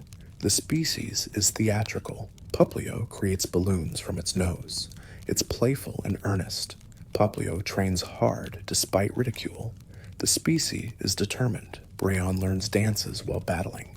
It creates balloon chains. Bryon is cheerful. The species is graceful. Primarina controls water balloons with song. Its voice can heal injuries. Primarina is the soloist. The species is elegant. Pick-a-peck drills into trees at 16 pecks per second. It stores berries in holes. Peeky-peck is loud. The species is persistent. Trumbeak stores berries in beak. It fires seeds like bullets. Trumbeak communicates through calls. The species is tactical. Toucanon heats its beak to over 200 degrees. The heated beak explodes on impact. Toucanon is aggressive. The species is powerful. Yungoos patrols territory constantly. It is never seen sleeping. Yungoos was imported to control pests. The species is invasive. Gumshoes stakes out prey patiently. It waits motionlessly for hours. Gumshoes is methodical. The species is tenacious. Grubbin uses its jaws to scrape tree bark. It stores electricity in body. Grubbin lives near power plants. The species is adaptive. Charjabug stores electricity like a battery. Its body discharges when threatened. Charjabug barely moves. The species is patient. Vikavolt flies at high speeds. Its jaws fire electric beams. Vikavolt is called the guardian deity. The species is powerful. Crabrawler punches anything that moves. It loves to fight. Crabrawler climbs trees for berries. The species is aggressive. Crabominable's pincers can freeze opponents. It punches with icy fury. Crabominable hates losing. The species is stubborn. Oricorio changes forms by drinking nectar. Each form has different dance. Oricorio is inspired by dancers. The species is versatile. Cutifli can detect auras of living things. It gathers nectar and pollen. Cutifli is attracted to flowers and sweat. The species is helpful. Ribombi makes pollen puffs for nutrition. It can predict weather. Ribombi is highly valued. The species is industrious. Rockruff becomes more aggressive toward dusk. Its collar rocks are sharp. Rockruff forms packs. The species is loyal. Lycanroc has 3 forms based on evolution time. Each form fights differently. Lycanroc is fierce. The species is varied. Wishiwashi is weak alone. In school form, it becomes powerful. Wishiwashi's school can frighten Gyarados. The species is unique. Moraine poisons Corsola for food. Its spikes contain brutal venom. Moraine lives in ocean shallows. The species is cruel. Toxapex has 12 legs it uses as spears. Its venom never fades. Toxapex guards its territory. The species is defensive. Mudbray never slips in mud. Its kicks are powerful. Mudbray helps with farming. The species is reliable. Mudsdale's mud-covered hooves are impervious. Its kick can demolish trucks. Mudsdale works tirelessly. The species is strong. Dewpider carries a water bubble. It breathes through the bubble. Dewpider is timid. The species is cautious. Araquanid creates water bubbles for allies. It feeds them through the bubble. Araquanid is protective. The species is caring. Fomantis sleeps during day. It photosynthesizes extensively. Fomantis moves to sunny areas. The species is strategic. Lurantis's petals are sharp as blades. It maintains elegant appearance. Lurantis is proud. The species is beautiful. Morlul releases glowing spores. It drains energy while others sleep. Morlul lives in forests. The species is parasitic. Shiinotic's spores cause confusion. It leads people astray in forests.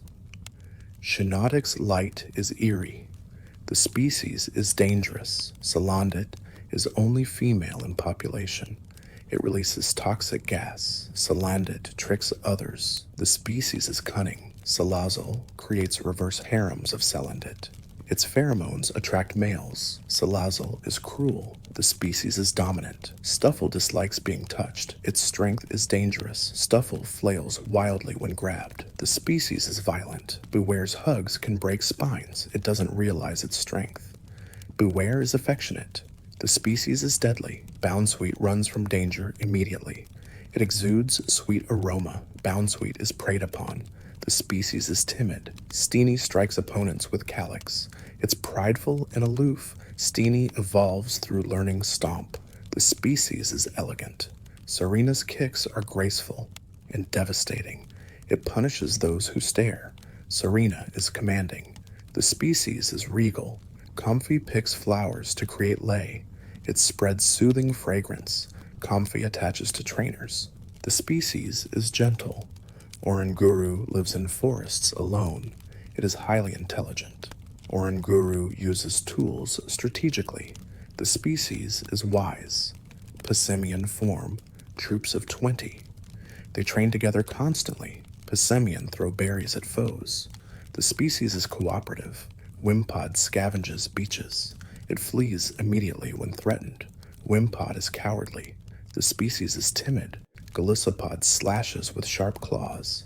It fights ferociously until injured. Golisopod retreats when half defeated. The species is strategic. Sandygast possesses those who put hand in mouth. It controls victims. Sandygast is formed from grudges. The species is haunted. Pelosin drains life from those who touch it. It creates sand vortex to trap prey. Pelosin hates sunbathers. The species is malevolent. Pyukumuku ejects organs to attack. It finds a spot and never moves. Pyukumuku needs help returning to sea. The species is stubborn. Type Null wears a mask to restrict power. It was created artificially. Type Null is rare. The species is synthetic. Silvally changes types with memory items. It was designed to fight threats. Silvally bonds deeply. The species is versatile. Minior falls from stratosphere. Its shell protects the core. Minior explodes when core exposed. The species is stellar. Komala never wakes. It clings to log constantly. Komala eats and battles while sleeping. The species is perpetually asleep. Turtonator's shell explodes when struck. It lives on volcanoes. Turtonator eats sulfur. The species is explosive. Togedemaru stores electricity in back. It discharges when full. Togedemaru curls into ball. The species is spiky. Mimikyu hides under cloth disguise. Seeing its true form causes illness. Mimikyu wants to be loved like Pikachu. The species is lonely. Bruxish grinds teeth to emit psychic waves. These waves stun prey. Bruxish is vividly colored. The species is fierce. Drampa is gentle with children. It destroys homes of those who harm kids. Drampa lives alone in the mountains. The species is protective. Delmise haunts shipwrecks. It steers Ashobians to their doom. Delmise absorbs life energy. The species is ghostly. Jangmo-o trains scales by bashing them. It lives in mountains. Jangmo-o is brave. The species is proud. Hakamo-o's scales create metallic sounds. It dances while fighting. Hakamo-o is confident. The species is artistic. Komo-o's scales create intimidating noise. It avoids unnecessary conflict. Komo-o is guardian deity. The species is noble. Tapu Koko stores electricity in shell. It closes shell when resting. Tapu Koko is fickle. The species is legendary. Tapu Lele scatters glowing scales. These scales heal or harm. Tapu Lele is cruel. The species is legendary. Tapu Bulu's horns grow continuously. It wrings its tail when angry. Tapu Bulu is lazy. The species is legendary. Tapu Fini creates fog to confuse. Its scales purify water. Tapu Fini is aloof. The species is legendary. Cosmog is extremely light. It's curious and friendly. Cosmog came from another dimension. The species is mysterious. Cosmoem is completely immobile. Its shell is impossibly hard. Cosmoem is developing inside. The species is dormant. Solgaleo emits blinding light. It creates ultra wormholes. Solgaleo represents the sun. The species is legendary. Lunala creates darkness. It absorbs light as energy. Lunala represents the moon. The species is legendary. Nihilego injects venom that alters behavior. It lives in ultraspace. Nihilego is parasitic. The species is Ultra Beast. Buzzwool's muscles are immense. It drains energy through proboscis. Buzzwool is from another world. The species is Ultra Beast. Pheromosa is obsessed with cleanliness. Its speed is incredible. Pheromosa refuses to touch anything dirty. The species is Ultra Beast. Circuitry absorbs electricity constantly. It invades power plants. Circuitry's origin is unknown. The species is Ultra Beast. Celesteela launches like a rocket. It burns forests when flying. Celesteela came from Ultra Space. The species is Ultra Beast. Kartana's body is sharp as blades. It cuts through anything effortlessly. Kartana is extremely light. The species is Ultra Beast. Guzzlord devours everything endlessly. It produces no waste. Guzzlord destroyed its own world. The species is Ultra Beast. Necrozma absorbs light for power. It became weakened over time. Necrozma has multiple forms.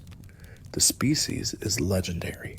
Magyarna was built 500 years ago. Its chest contains a soul. Magyarna feels empathy. The species is mythical.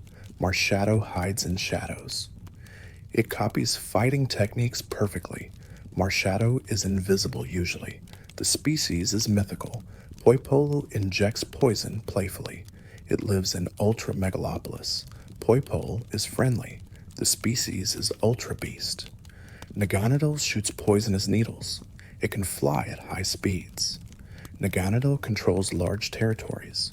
The species is Ultra Beast. Stakataka is formed from many life forms. It assembles into a wall. Stakataka appeared from Ultra Space. The species is Ultra Beast. Blacephalon removes its head repeatedly. The head explodes violently. Blacephalon steals vitality. The species is Ultra Beast. Zeraora moves at lightning speed. It electrifies its claws. Zeraora is rarely seen. The species is mythical. Melton's body is liquid metal. It can merge with others. Melton feeds on metal. The species is mysterious. Melmetal can rust metal with punches. Its hex nut spins rapidly. Melmetal protected humans anciently. The species is powerful. Grookey taps rhythm with stick. The stick has special power. Grookey is curious. The species is energetic. Thwacky has 2 sticks. It drums to create beats. Thwacky is passionate. The species is musical. Rillaboom's drum can control roots. It uses stump as an instrument. Rillaboom is gentle. The species is powerful. Scorbunny runs constantly. Its feet ignite from friction. Scorbunny has boundless energy. The species is active. Raboot wraps fur around neck. It kicks with fiery feet. Raboot trains alone. The species is focused. Cinderace's fireball burns opponents. It juggles effortlessly.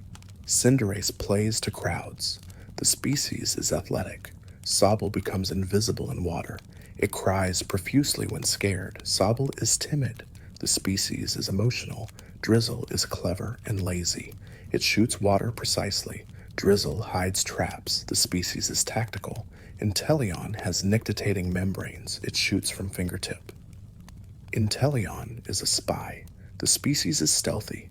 Squovit stores berries in cheeks. It panics without food.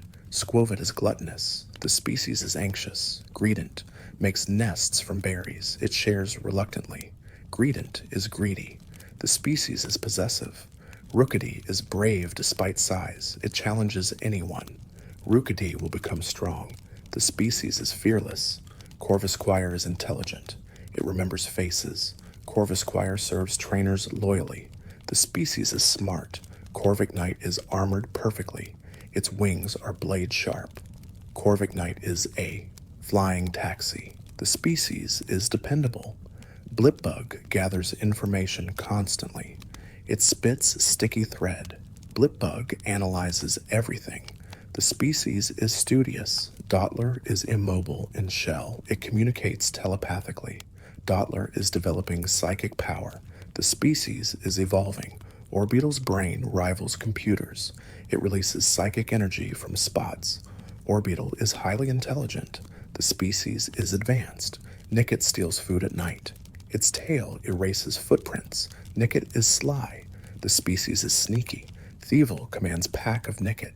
It steals without leaving traces. Thievel is cunning. The species is clever. Gossifleur prefers clean air. Its pollen heals ailments. Gossifleur travels on winds. The species is delicate. Eldegoss releases cotton spores. The seeds bring happiness. Eldegoss is treasured. The species is peaceful. Wooloo's wool is soft and elastic. It rolls to escape danger. Wooloo is docile. The species is gentle. Dubwool's horns are springy. Its kicks are powerful. Dubwool is calm. The species is sturdy. Choodle bites constantly with sharp jaws. It cannot stop biting. Choodle is aggressive. The species is snappy. Dreadnought bites off steel beams. Its shell is rock hard. Dreadnought is violent. The species is dangerous. Yamper hurts. Pokemon naturally. It generates electricity running. Yamper is helpful. The species is loyal. Boltund runs tirelessly. Its electricity boosts speed. Boltund is devoted. The species is fast. Roly-Coly's red eye navigates darkness. It burns coal for energy. Roly-Coly lived with humans anciently. The species is useful. Carcoal creates tar when burning coal. It runs through mines. Carcoal is industrious. The species is strong. Coalossal burns intensely inside. Its tar attacks trap foes. Coalossal provides warmth. The species is massive. Applin hides in apples. Dragons seek it. Applin is timid. The species is hidden. Flapple spits acid from apple. It flies using pieces. Flapple is sour. The species is aggressive. Appletun creates sweet nectar. Its back smells delicious. Appletun is gentle. The species is sweet. Silicobra stores sand in nostril. It spits sand to blind. Silicobra lives in deserts. The species is adaptable. Sandaconda coils to create sandstorms. Its body stores heat. Sandaconda is territorial. The species is powerful. Cramorant catches prey in gullet. It forgets and launches them. Cramorant is absent-minded. The species is unique. Arrokuda propels through water. Its jaw spins like drill. Arrokuda hunts in schools. The species is swift. Barraskewda reaches 100 knots. Its jaws pierce hulls. Barraskewda is fierce. The species is predatory. Toxel is always grumpy. It secretes poison. Toxel lives in groups. The species is irritable. Toxtricity has two forms. It plays electric guitar. Toxtricity creates music. The species is passionate. Sizzlipede wraps prey in coils. It generates heat. Sizzlipede stores fire. The species is aggressive. Centiskorch radiates heat. Its fire burns internal organs. Centiskorch is feared. The species is dangerous. Clobopus is always training. It tests everything by hitting. Clobopus is determined. The species is persistent. Graplocked grips with tentacles. It never releases prey. Graplock is strategic. The species is tactical. Sinistea possesses teacup. Most are forgeries. Sinistea drains life. The species is haunted. Polteagist lives in teapots. It pours itself on foes. Poltegeist is ancient. The species is ghostly. Hatena senses emotions. It hates loud feelings. Hatena is sensitive.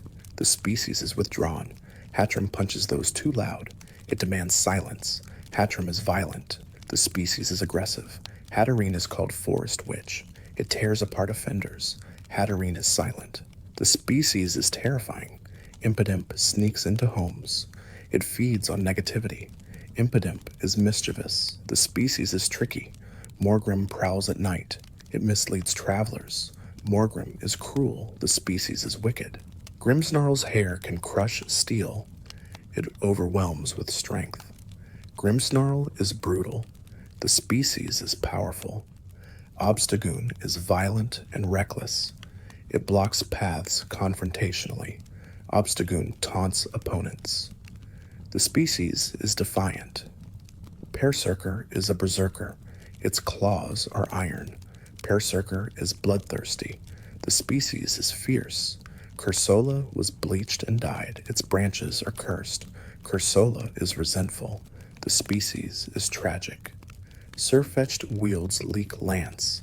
It fights honorably. Sirfetch'd is noble. The species is gallant. Mr. Rhyme tap dances. It freezes ground beneath. Mr. Rhyme is comedian. The species is entertaining. Runerigus was ancient human. Its painting drains life. Runerigus curses gravely. The species is sinister. Milcery is made of cream. It smells sweet. Milcery is gentle. The species is delicate. Alchemy produces cream infinitely. Its sweetness varies. Alchemy decorates itself. The species is delightful. Phalanx march in formation.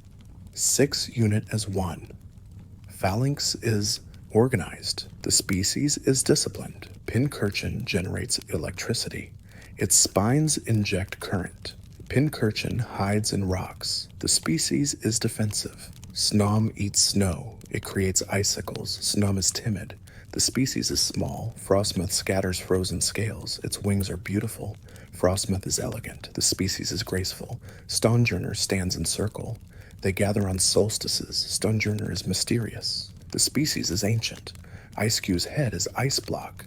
It insulates brain. Icecue is carefree. The species is cheerful. Indeedee serves people happily.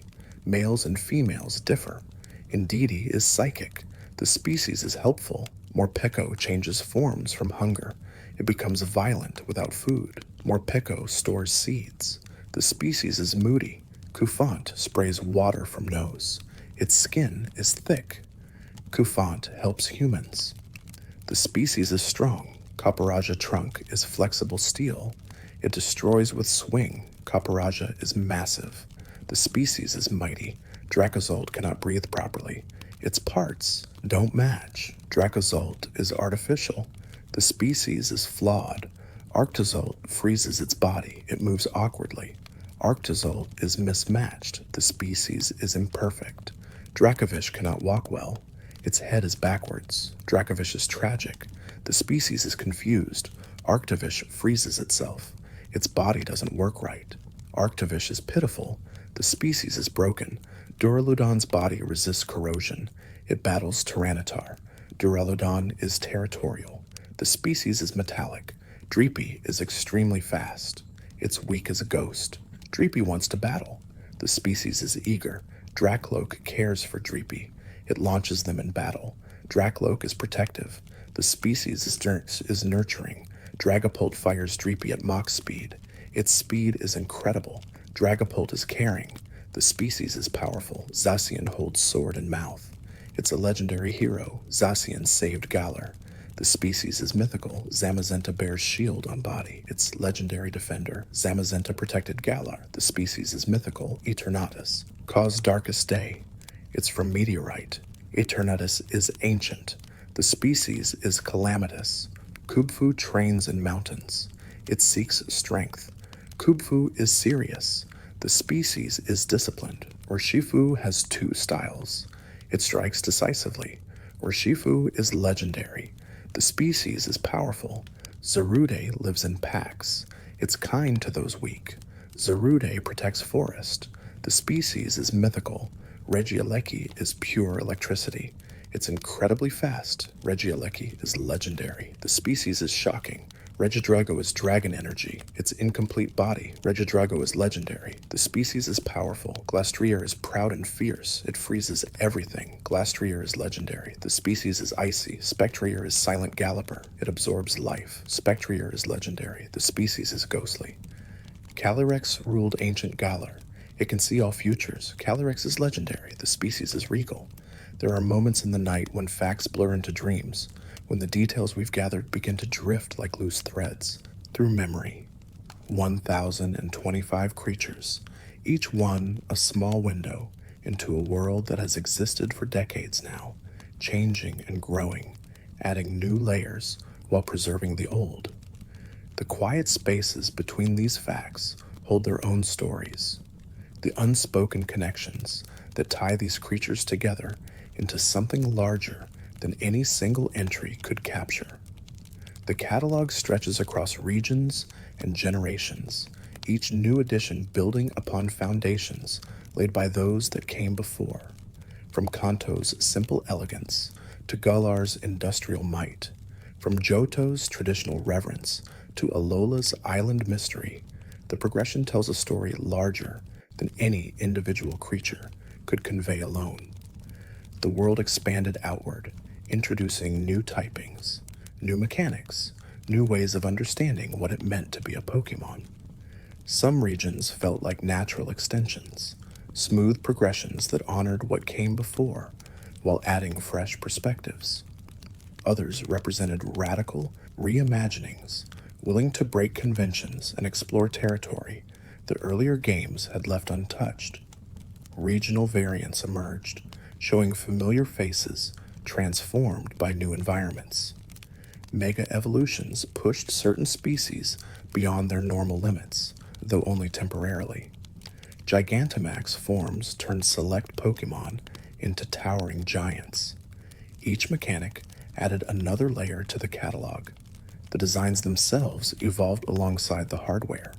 Early sprites gave way to three-dimensional models, limited color palettes expanded into full spectrums, and static images became fluid animations. Yet something essential remained constant across these transformations. The creatures maintained their fundamental identities even as their presentations changed. A Pikachu from Red and Blue is still recognizably the same creature in Sword and Shield, despite 2 decades of graphical improvements. Regional differences created fascinating divergences. Alolan forms adapted to tropical climates, gaining new types and altered appearances. Galarian variants reflected industrial landscapes and historical influences. These alternate versions suggested that evolution was not a fixed endpoint, but an ongoing process, that species could continue changing when placed in new environments. The same base creature could become something entirely different given enough time and different pressures. The competitive scene that emerged around these creatures added yet another dimension to understanding them. Base stats that seemed arbitrary in casual play became crucial in tournament settings.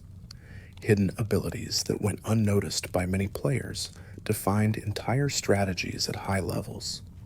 Egg moves passed down through breeding created possibilities unavailable through normal gameplay. The competitive community discovered depths in the battle system that casual players never encountered.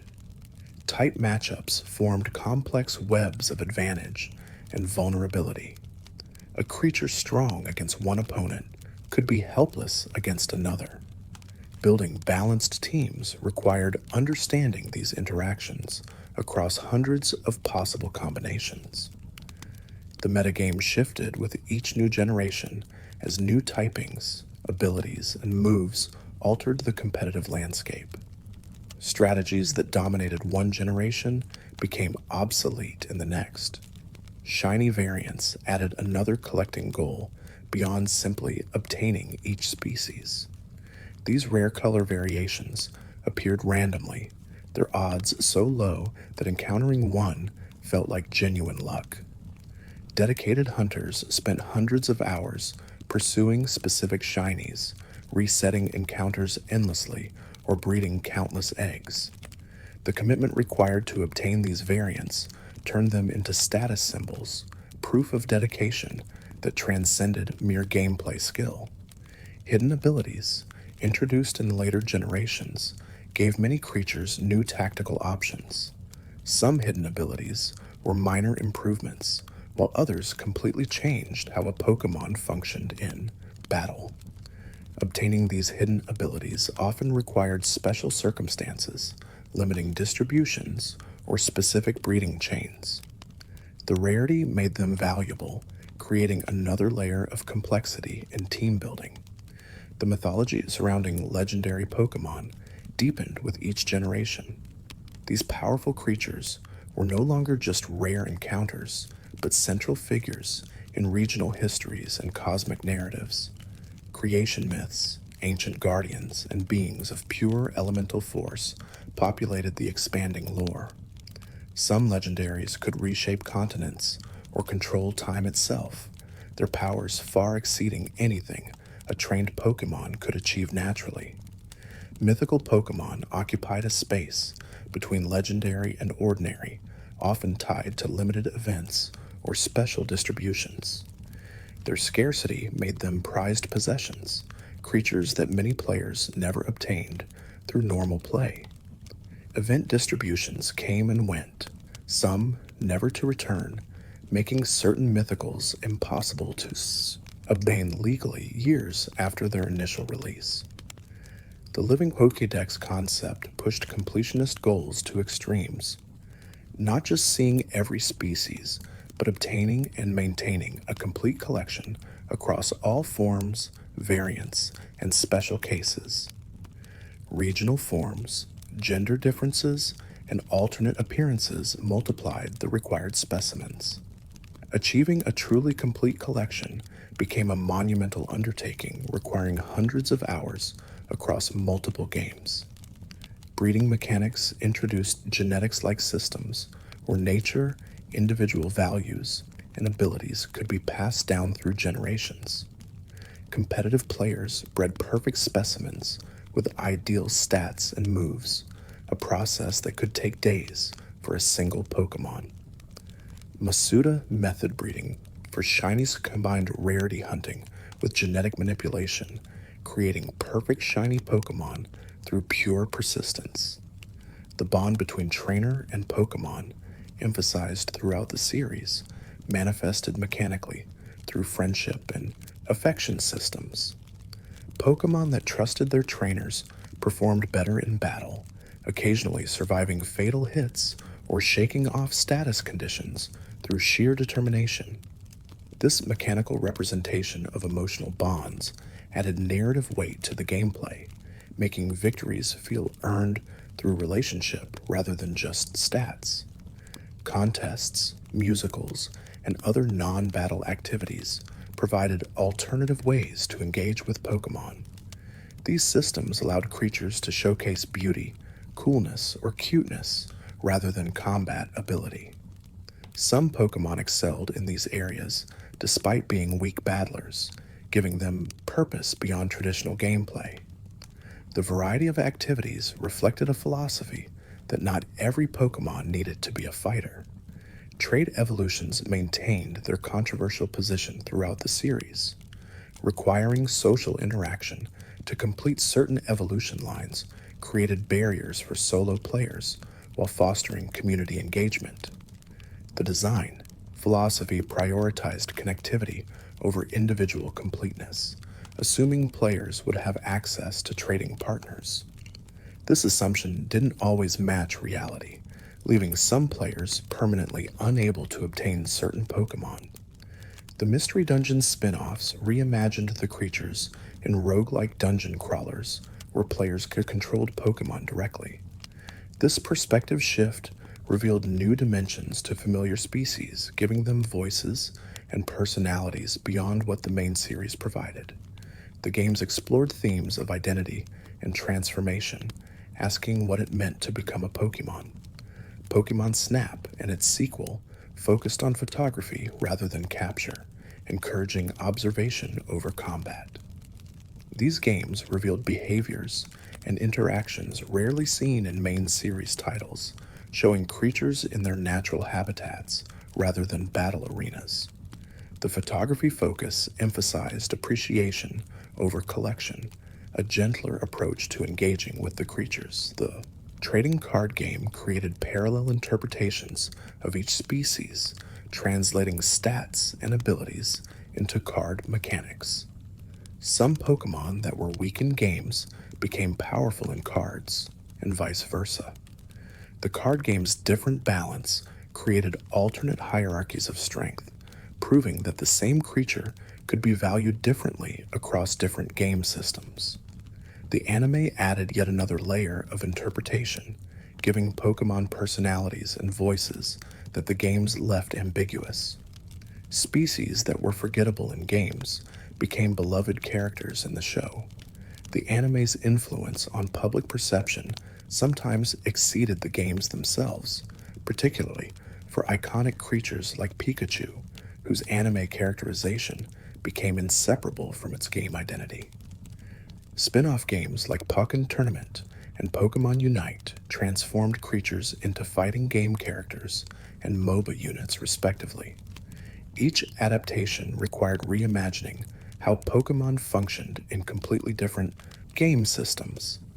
These alternative interpretations kept the creatures relevant across gaming genres, preventing them from being locked into a single type of gameplay.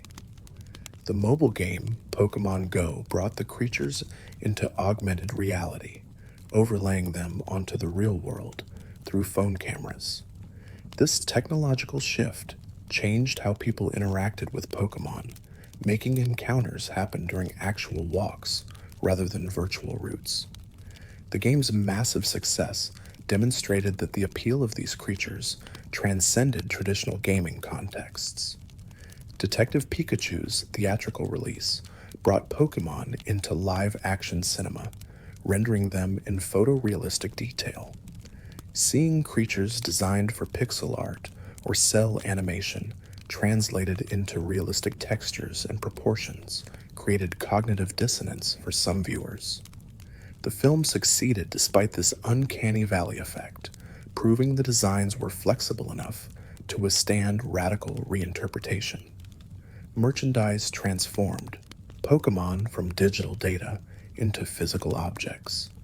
Plush toys, figures, clothing, and countless other products brought the creatures into tangible reality. The merchandising empire dwarfed game sales and revenue, suggesting that for many people, Pokemon existed more as cultural icons than as game characters. The creature's presence in popular culture extended beyond official products. Fan art, fan fiction, and fan games created unofficial expansions of the Pokemon universe. Some fan creations rivaled official products in quality and complexity. This creative engagement demonstrated how deeply the creatures had embedded themselves in collective imagination. Regional popularity varied across species, with certain Pokemon achieving iconic status in some countries while remaining obscure elsewhere. Cultural factors influenced which designs resonated most strongly. Japanese audiences often favored different Pokemon than Western audiences, creating interesting divergences in marketing and merchandise focus. The designs themselves reflected cultural touchstones from their creators' backgrounds. Yokai, mythology, historical figures, and contemporary culture all influenced creature concepts. Understanding these cultural references added depth to appreciating the designs, revealing layers that might not be obvious to international audiences. Banned episodes and censored content marked moments where cultural differences created controversy. Designs or storylines acceptable in Japan sometimes caused problems internationally. These instances highlighted how context-dependent the creature's reception could be, how the same design could be innocent in one culture and problematic in another. Glitches and exploits became part of Pokemon folklore, with Missing No remaining the most famous unintended creature in gaming history. These programming artifacts gained their own mythologies, treated almost like secret Pokemon by communities that discovered them. The willingness to embrace these accidents spoke to fans' desire to find hidden depths in the games. Speedrunning communities stripped the games down to their mechanical essence, finding optimal paths through what casual players experienced as journeys. These optimized playthroughs revealed the game's underlying structures, showing how carefully designed the progression systems were. Even when played purely for speed, the games held together remarkably well. Nuzlocke challenges and other self-imposed rule sets transformed how players engaged with their teams. Permadeath mechanics and limited capture options created genuine emotional stakes that the base games lacked. These challenges emerged entirely from the community, showing how the game's flexibility allowed players to create their own difficulty levels and narrative structures. Randomizers shuffled encounters and trainer teams, creating chaotic versions of familiar games.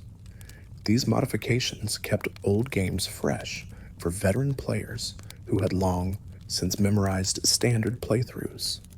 The randomizer community developed increasingly complex modifications, adding layers of customization that reshaped entire games. ROM hacks created entirely new regions, stories, and mechanics using the original game's engines. Some hacks became substantial projects with years of development and production values rivaling official games. These fan-made expansions demonstrated the depth of passion within the community and the creative possibilities inherent in the Pokémon formula. Competitive formats evolved beyond official rules, with Smogon tiers creating structured environments for different power levels. This community-driven organization ensured that every creature could find a tier where it was viable. Even the weakest Pokémon could shine in lower tiers, giving purpose to species that would be useless in unrestricted formats.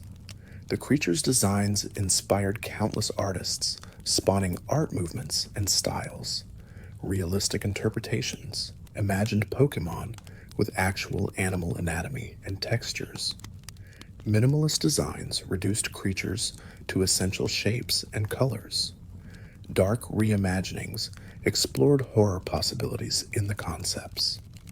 The variety of artistic responses showed how flexible the core designs were, how much room they left for interpretation. Theories and speculation filled gaps in official lore, creating elaborate explanations for design choices and story elements. Some theories gained such traction that they were treated as canon by portions of the fan base, despite never being officially confirmed. This collaborative world building expanded the Pokémon universe beyond what Game Freak alone could create. The passage of time created nostalgia cycles, with different generations of players idealizing different eras. Generation 1 purists insisted nothing surpassed the original 151. Later generations found their own nostalgic touchstones in Hoenn, Sinnoh, or Unova. These nostalgia divisions sparked debates about which era represented Pokémon at its peak, though such arguments could never have definitive answers. Evolution mechanics themselves became subjects of deep analysis. Why did some creatures evolve through levels while others required stones, trades, or specific conditions? The variety suggested that evolution in the Pokémon world operated through multiple pathways rather than a single biological process. Environmental triggers, emotional bonds, and mysterious items all acted as catalysts for transformation. Friendship evolutions implied that emotional connection could cause physical metamorphosis.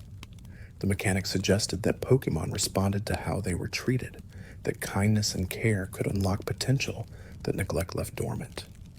This idea resonated with the series' broader themes about partnership and mutual respect between trainers and their teams. Trait evolutions raised questions about what exactly happened during the transfer process. Were Pokémon converted to data and reassembled? Did the energy of the trait itself trigger genetic changes? The games never explained the mechanism clearly, leaving players to imagine their own explanations for why swapping ownership caused certain species to transform. Location-based evolutions tied transformation to geography, suggesting that certain places held special properties that enabled evolution. Magnetic fields, moss-covered rocks, or icy caverns became pilgrimage sites where trainers brought their Pokémon to access these unique energies. The concept added mysticism to what could have been purely mechanical progression. Move-based evolutions created unusual requirements where knowing specific techniques unlocked evolutionary potential. Ancient power enabling certain evolutions implied that genetic memory could be activated through learning particular skills. The mechanic blurred lines between nature and nurture, suggesting that acquired knowledge could trigger innate transformations. Gender-based evolutions introduced biological sex as a determining factor for final forms. Kirlia diverging into Gardevoir or Galad, depending on gender, created parallel paths within single evolutionary lines. These splits suggested that development pathways were influenced by fundamental biological characteristics rather than just external factors. Time-based evolutions added temporal elements with day and night determining which form a Pokemon would take. Eevee splitting into Espeon or Umbreon based on evolution timing implied that chronobiology played a role in development. The mechanic added another layer of planning to team building, requiring players to pay attention to when they triggered evolutions. Weather-based evolutions showed environmental adaptation in action. Sliggoo requiring rain to evolve into Goodra suggested that moisture levels could influence biological transformation. The mechanic created situations where players had to wait for specific weather conditions or seek out areas with permanent rain. Evolutionary stones acted as concentrated elemental essences that forced immediate transformation. The instant nature of stone evolution bypassed gradual development, allowing even newly hatched Pokemon to evolve immediately. This shortcut came with trade-offs, as stone-evolved Pokemon often missed out on moves they would have learned before evolution. The decision to prevent evolution by pressing a button during the transformation sequence gave players control over their team's development. Some Pokemon performed better when kept in lower evolutionary stages, particularly when using Eviolite to boost defenses. This option acknowledged that evolution wasn't always optimal, that sometimes staying weaker was actually stronger. Mega Evolution represented temporary transformation beyond normal limits, requiring strong bonds, specific stones, and keystones worn by trainers.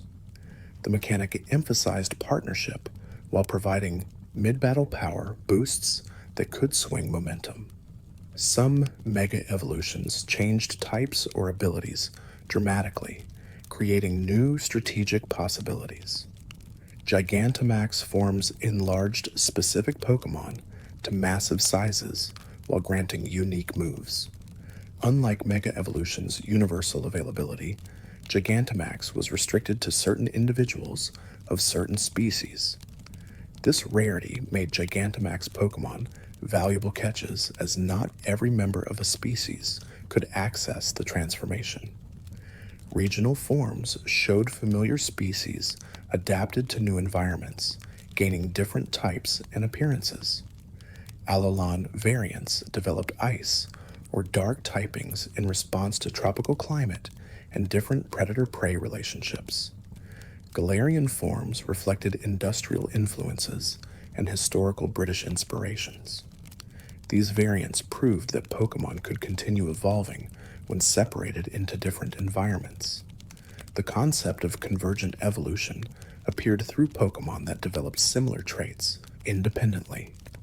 Multiple evolutionary lines gaining wings, fins, or other features suggested that environmental pressures pushed different species towards similar solutions. This biological principle added realism to the fantasy setting. Fossil Pokemon represented glimpses into prehistoric eras, resurrected through modern technology. The ethics of bringing extinct species back to life were never seriously addressed in the games, treated as routine scientific achievement rather than moral dilemma. The casual resurrection of ancient life forms normalized what would be revolutionary in reality. Legendary Pokemon occupied unique positions in the ecosystem, often described as singular beings rather than species. Whether only one of each legendary existed, or whether they were simply extremely rare, varied between different creatures and different lore interpretations. This ambiguity allowed different games to handle legendaries differently without creating continuity problems. Mythical, Pokemon blurred the line between the legendary and ordinary even further, often tied to specific events or distributions. Their scarcity made them prized possessions, though their often modest stats meant they weren't necessarily superior in battle. Mythicals represented collectability over competitive viability. Shiny hunting communities developed elaborate methods for increasing encounter rates. Chain fishing, Masuda method breeding, and soft resetting all became standard practices for dedicated hunters. The commitment required to obtain specific shinies turned them into status symbols worth hundreds of hours of grinding. Perfect IV breeding created another endgame pursuit, with competitive players breeding generations of Pokemon to obtain ideal stat combinations. The invisible individual values determined potential, and breeding perfect specimens required understanding inheritance mechanics and managing multiple breeding chains simultaneously. Nature optimization added another layer with 25 different natures providing various stat trade-offs. Breeding for the right nature, while also maintaining perfect IVs and desired abilities, created complex projects that could take days or weeks for a single perfect Pokemon. Egg moves passed down through breeding expanded move pools beyond what could be learned naturally. Some combinations required elaborate breeding chains across multiple species to transfer moves from distant relatives. Planning these chains demanded understanding the entire egg group system and which moves could be inherited. Hidden abilities added another breeding goal, as many hidden abilities were significantly better than standard ones. Obtaining Pokemon with hidden abilities often required specific encounters or special distributions, making them rare starting points for breeding projects. The combination of perfect IVs, optimal nature, and hidden ability created the ideal competitive specimen. Ball aesthetics became another collecting focus, with different Pokeball types creating different visual effects. Some players bred Pokemon in specific balls purely for aesthetic reasons, creating collections based on color coordination rather than competitive viability. This demonstrated how the game supported various playstyles beyond just battling. Living Pokédex completion pushed collecting to its logical extreme, not just obtaining every species, but maintaining a complete collection across all forms and variants. Gender differences, regional forms, and temporary transformations multiplied the required specimens beyond the basic species count. Form differences added collecting complexity, with some species having multiple permanent forms that functioned as separate entries. Shellos' East and West Sea forms, Basculin's red and blue stripe variants, and Flubébé's 5 flower colors all required separate specimens for complete collections. Pokemon storage systems evolved alongside growing collection sizes, starting with a single PC box and eventually expanding to hundreds of slots across dozens of boxes. The need for ever larger storage reflected the franchise's growth as the number of obtainable Pokemon multiplied across generations. Transfer mechanics allowed Pokemon to move between generations, though often with restrictions or requirements. Maintaining collections across multiple games required careful planning and sometimes expensive hardware. The ability to bring favorites forward through generations created emotional attachments that spanned decades. Some transfer methods introduced permanent changes or restrictions. Moving Pokemon forward sometimes meant they could never return to earlier games. These one-way transfers forced difficult decisions about which games to preserve collections in versus which to permanently advance from. Cloud storage services eventually provided solutions to physical hardware limitations, allowing collections to persist beyond individual cartridges. These services fundamentally changed how players maintained their Pokemon, shifting from device-specific saves to persistent cloud-based storage. The social aspects of Pokemon extended beyond trading into communities built around shared interest. Online forums, Discord servers, and social media groups connected players globally. These communities shared strategies, organized trades, and created content that enriched the franchise beyond its official offerings. Competitive communities developed complex metagames with tiered systems ensuring every Pokemon could find a place. Smogon's tier structure created environments where even weak Pokemon could shine in lower tiers. This organization meant that no creature was entirely useless, just suited to different competitive levels. Tournament scenes emerged around both official and unofficial competitive formats. The Pokemon World Championships drew thousands of competitors annually, with substantial prize pools and professional recognition. The competitive scene grew from grassroots origins into a legitimate esport. Streaming and content creation turned Pokemon into spectator entertainment. Nuzlocke runs, shiny hunts, and challenge runs attracted audiences who enjoyed watching others play more than playing themselves. This transformation into watchable content broadened the franchise's appeal beyond active players. Speedrunning communities stripped games down to mechanical essences, finding optimal routes through what casual players experienced as journeys. World record runs demonstrated mastery of game systems, exploiting mechanics and glitches to complete games in hours or even minutes. Glitch hunting discovered unintended behaviors that revealed the game's internal workings. From harmless graphical oddities to game-breaking exploits, these discoveries showed that even polished games contained hidden depths. The community's dedication to finding and documenting glitches preserved knowledge that developers never intended to share. ROM hacking pushed technical boundaries, creating entirely new games using original engines. Some hacks became substantial projects with years of development and production values approaching official releases. These fan games demonstrated the creative possibilities within the Pokemon formula. Randomizers created chaotic variations of familiar games, shuffling encounters and trainer teams to create unpredictable experiences.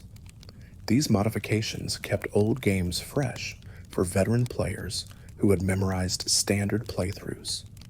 The randomizer community developed increasingly sophisticated tools for customizing exactly how games were randomized. Modding communities created tools that allowed players to modify their games in countless ways. From simple texture replacements to complete mechanical overhauls, these modifications extended the game's lifespans indefinitely. The modding scene operated in legal gray areas, but persisted through dedication and distributed development. Fan games built entirely new engines and experiences inspired by Pokemon. These original creations ranged from close homages to radical reinterpretations of core concepts. Some fan games gained popularity rivaling official releases, though legal concerns often limited their distribution. The relationship between fan creations and official content remained complex. Nintendo's protective stance on intellectual property created tension with creative communities that wanted to build upon the franchise. Occasional cease and desist orders reminded fans that their creations existed at the company's discretion. Cultural impact extended beyond games into everyday language and reference. "Gotta catch 'em all" became a widely recognized phrase, even among non-players. Pikachu achieved a recognition level comparable to Mickey Mouse or other iconic characters. The franchise's cultural penetration exceeded its direct audience. Educational applications emerged as teachers used Pokemon to teach mathematics, reading, and strategy. The game's complexity made them suitable for exploring probability, optimization, and resource management. Some schools incorporated Pokemon into curricula, recognizing their motivational power. Therapeutic applications saw Pokemon used in medical settings to help children cope with treatments or therapy. The familiar creatures provided comfort and distraction during difficult procedures. Hospitals and clinics sometimes maintained Pokemon-themed spaces to reduce patient anxiety. Social bonding happened through shared Pokemon experiences, with the games creating connections between people who might not otherwise interact. School playgrounds became trading centers where children negotiated exchanges. These social interactions taught negotiation, fairness, and value assessment. Generational bridges formed as parents who played the original games introduced their children to the franchise. The games became shared experiences across age gaps, with parents able to engage with their children's interests through familiar content. This multi-generational appeal ensured continued relevance. Collection psychology drove engagement beyond gameplay, tapping into completion instincts and acquisition desires. The satisfaction of filling Pokédex entries or completing sets provided rewards independent of battle victories. This collector mentality kept players engaged even after exhausting battle content. Nostalgia became a powerful marketing force as older players sought to recapture childhood experiences. Remakes of classic games catered to this desire while introducing updated mechanics. The balance between preservation and modernization proved challenging as different players wanted different levels of authenticity. The franchise's longevity created unique situations where players could track their growth through the games. Someone who started with Red and Blue in elementary school might play Sword and Shield as a parent. The franchise grew up alongside its audience, creating lifetime relationships with the series. Accessibility improvements made games more inclusive over time. Difficulty options, control customization, and visual aids helped players with various challenges enjoy the games. These improvements reflected growing awareness of diverse player needs and capabilities. Language localization brought the games to global audiences, though translations sometimes altered content or meanings. Puns and cultural references didn't always translate cleanly, requiring creative solutions. The localization process itself became an art form requiring cultural sensitivity and creativity.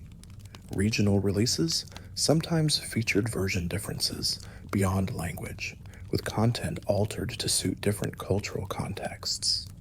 These changes occasionally generated controversy when players discovered inconsistencies between regions. The global nature of internet communication made region-specific content increasingly difficult to maintain. Anniversary celebrations marked milestones in the franchise's history, with special events and releases commemorating significant dates. These celebrations acknowledged the franchise's longevity while generating renewed interest from lapsed players. Anniversary content often bridged past and present, connecting different eras. The future of the franchise remains uncertain but promising, with new generations ensuring continued relevance. Each new game introduces players to the series, creating fresh audiences while maintaining long-term fans. This constant renewal prevents stagnation and keeps the franchise commercially viable. Technology advancements enable new gameplay possibilities, from augmented reality to cloud gaming. These developments could fundamentally change how people engage with Pokémon, moving beyond traditional handheld or console experiences. The franchise has proven adaptable to new platforms and technologies. Environmental themes appear increasingly in recent games, with pollution and climate change reflected in storylines and designs. These themes mirror real-world concerns while staying within the fantasy framework. The franchise's engagement with environmental issues suggests a growing awareness of its platform's potential for messaging. The core appeal remains consistent across technological and cultural changes. Collecting creatures, training teams, and exploring worlds continues to resonate with audiences. This fundamental formula has proven remarkably durable, supporting 3 decades of iteration without losing essential identity.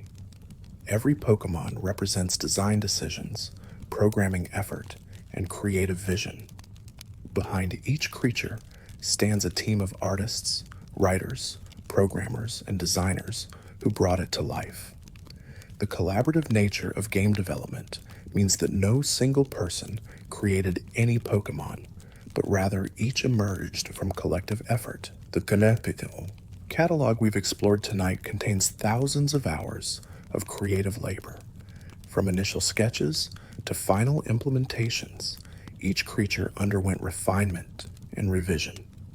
The finished products represent small fractions of concepts that were considered, tested, and sometimes discarded.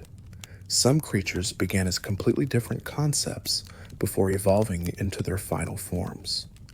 Design documents and early sketches occasionally reveal how dramatically concepts changed during development. These transformations show that the creative process involved constant reevaluation and adjustment. Player feedback influenced subsequent designs, with popular concepts receiving more attention and unpopular ones being avoided. The franchise learned from both successes and failures, incorporating lessons into future generations. This responsiveness to audience reactions kept designs aligned with player preferences. Design philosophies shifted over time, with later generations favoring different aesthetics than earlier ones. Some players prefer the simpler, more directly animal-based designs of early generations. Others enjoy the more elaborate and conceptual designs of recent games. These preferences often align with which generation introduced players to the series. The creatures exist in multiple contexts simultaneously as game data, cultural icons, and personal memories. A Charizard is simultaneously a collection of stat values, a recognizable brand symbol, and someone's childhood favorite. These multiple existences create complex relationships between players and Pokémon. The night has deepened while we've wandered through this catalog. Hours have passed, marked by hundreds of entries, thousands of facts, countless small details about creatures that have become part of global culture. The exercise feels both complete and incomplete, comprehensive yet necessarily abbreviated. 1,025 creatures, each with its own story, its own place in the larger narrative. Some are beloved, others forgotten. Some are competitively dominant, others relegated to collection boxes. All exist as part of a whole that exceeds the sum of its parts. The Pokemon world continues expanding, introducing new creatures with each generation while preserving what came before. The catalog grows but never replaces, additions rather than substitutions. This accumulation creates both richness and overwhelming breadth. We began this journey with Bulbasaur and traveled through generations, regions, and evolutionary lines. Along the way, we've touched on competitive strategies, design philosophies, cultural impacts, and personal connections. The scope expanded beyond simple fact listing into broader examination of what these creatures mean. The facts themselves are readily available elsewhere, documented in wikis and databases with far more detail than any single narration could provide. What we've offered tonight is not comprehensive documentation, but rather a gentle tour through the catalog, acknowledgement of each creature's existence and significance. Some entries received more attention than others, not due to importance, but simply through the natural flow of narration. A completely balanced treatment would be mathematically impossible without becoming monotonous. The variation in detail mirrors how players themselves engage unevenly with different Pokémon. Personal favorites color every discussion of Pokémon, making objective analysis impossible.